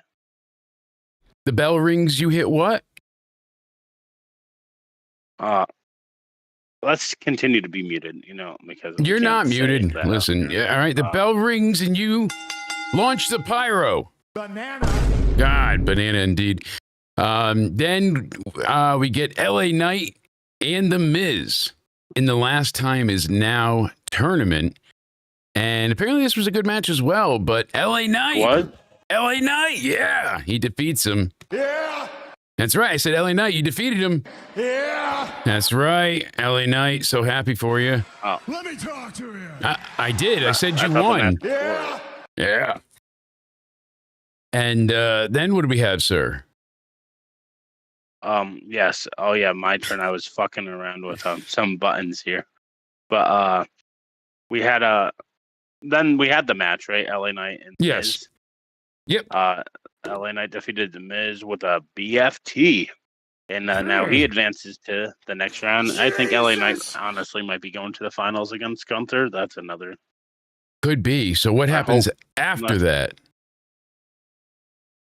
We had What? Charlotte Flair versus Asuka for a War Games advantage match. Ooh, who gets the advantage?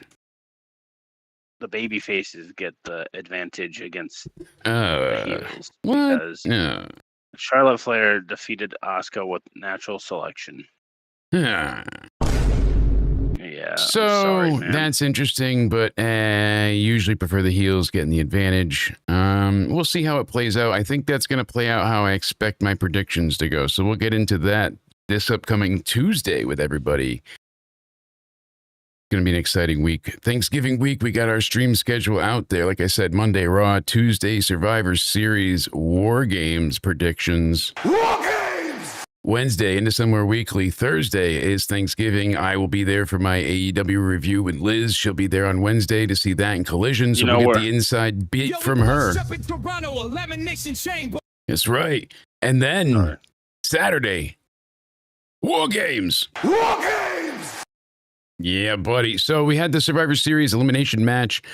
Solo, Tama, Tonga, Tala, Tonga, JC Tonga defeated. Don't say all that. That's not. I know. Okay. I'm going to get in trouble. What we do here is go back. Yeah. Solo, Tama, Tonga, Tala, JC beat the Motor City Machine Guns, Sami Zayn, Nakamura, and Rey Fenix. I like the old knock it the fuck out because what is Nakamura anyways nowadays? He's a face, but I don't know. It's weird. Nakamura should be a heel, you think?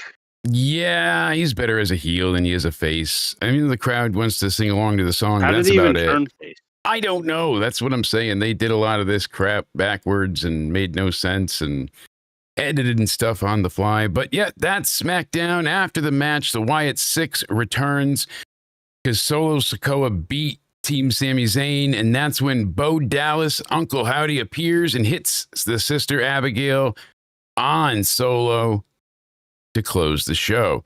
So a cool ending, but I thought the Wyatt Six were heels, right?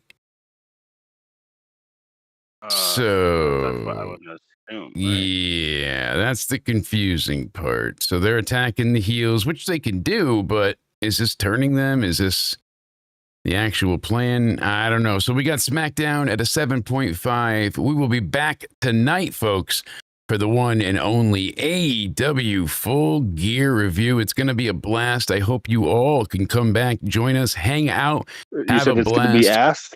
It is going to be ass. There you go. I got you. Don't you worry.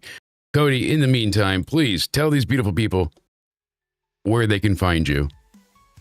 You can find me over on my Twitter or X, whatever you like to call it nowadays, at Judgment Day Era. We're going to get the PC set up soon, so over on my YouTube, you can find me also at Judgment Day Era. And yes, I promise the gaming content is actually coming. Jake, you can vouch for me, right, this time? Yes, it's coming. I would say. And you can also find me over on my Instagram, no longer a Judgment Day paid shill, but other people can say horrific stuff that me and you saw that, they retweet, but, well, they don't retweet that stuff, but they just follow fan accounts that say way worse stuff than we ever had. But Ain't that the you truth? can find me over on my Instagram at Cody_Onidi_316. Yes, indeed. And thank you so much for being here, my good friend. I appreciate it course. greatly. You can go ahead and keep in touch with me at Countdown Ended. That's right. On Twitter, on X. My DMs are still not working. I don't know what's going on there. It's a pain in the ass. I got to figure that out. Yeah, they fucked up that whole DM They system. messed it up know it's bad. on I can't our get into tab, anything in it. Like all of them are complaining. I have a pin, but it won't accept it, and then it sends me to reset it, and then it won't reset. So I don't know. I'll figure it out at some point. Guys, follow us on YouTube, youtube.com/Jake DeMarco or youtube.com/Judgment Day Era. He'll be linked as well. We'll see you tonight for the full gear review. Great Until show, then, great show. I hope you all stay sexy. I appreciate you greatly, and we'll see you tonight. Later, guys.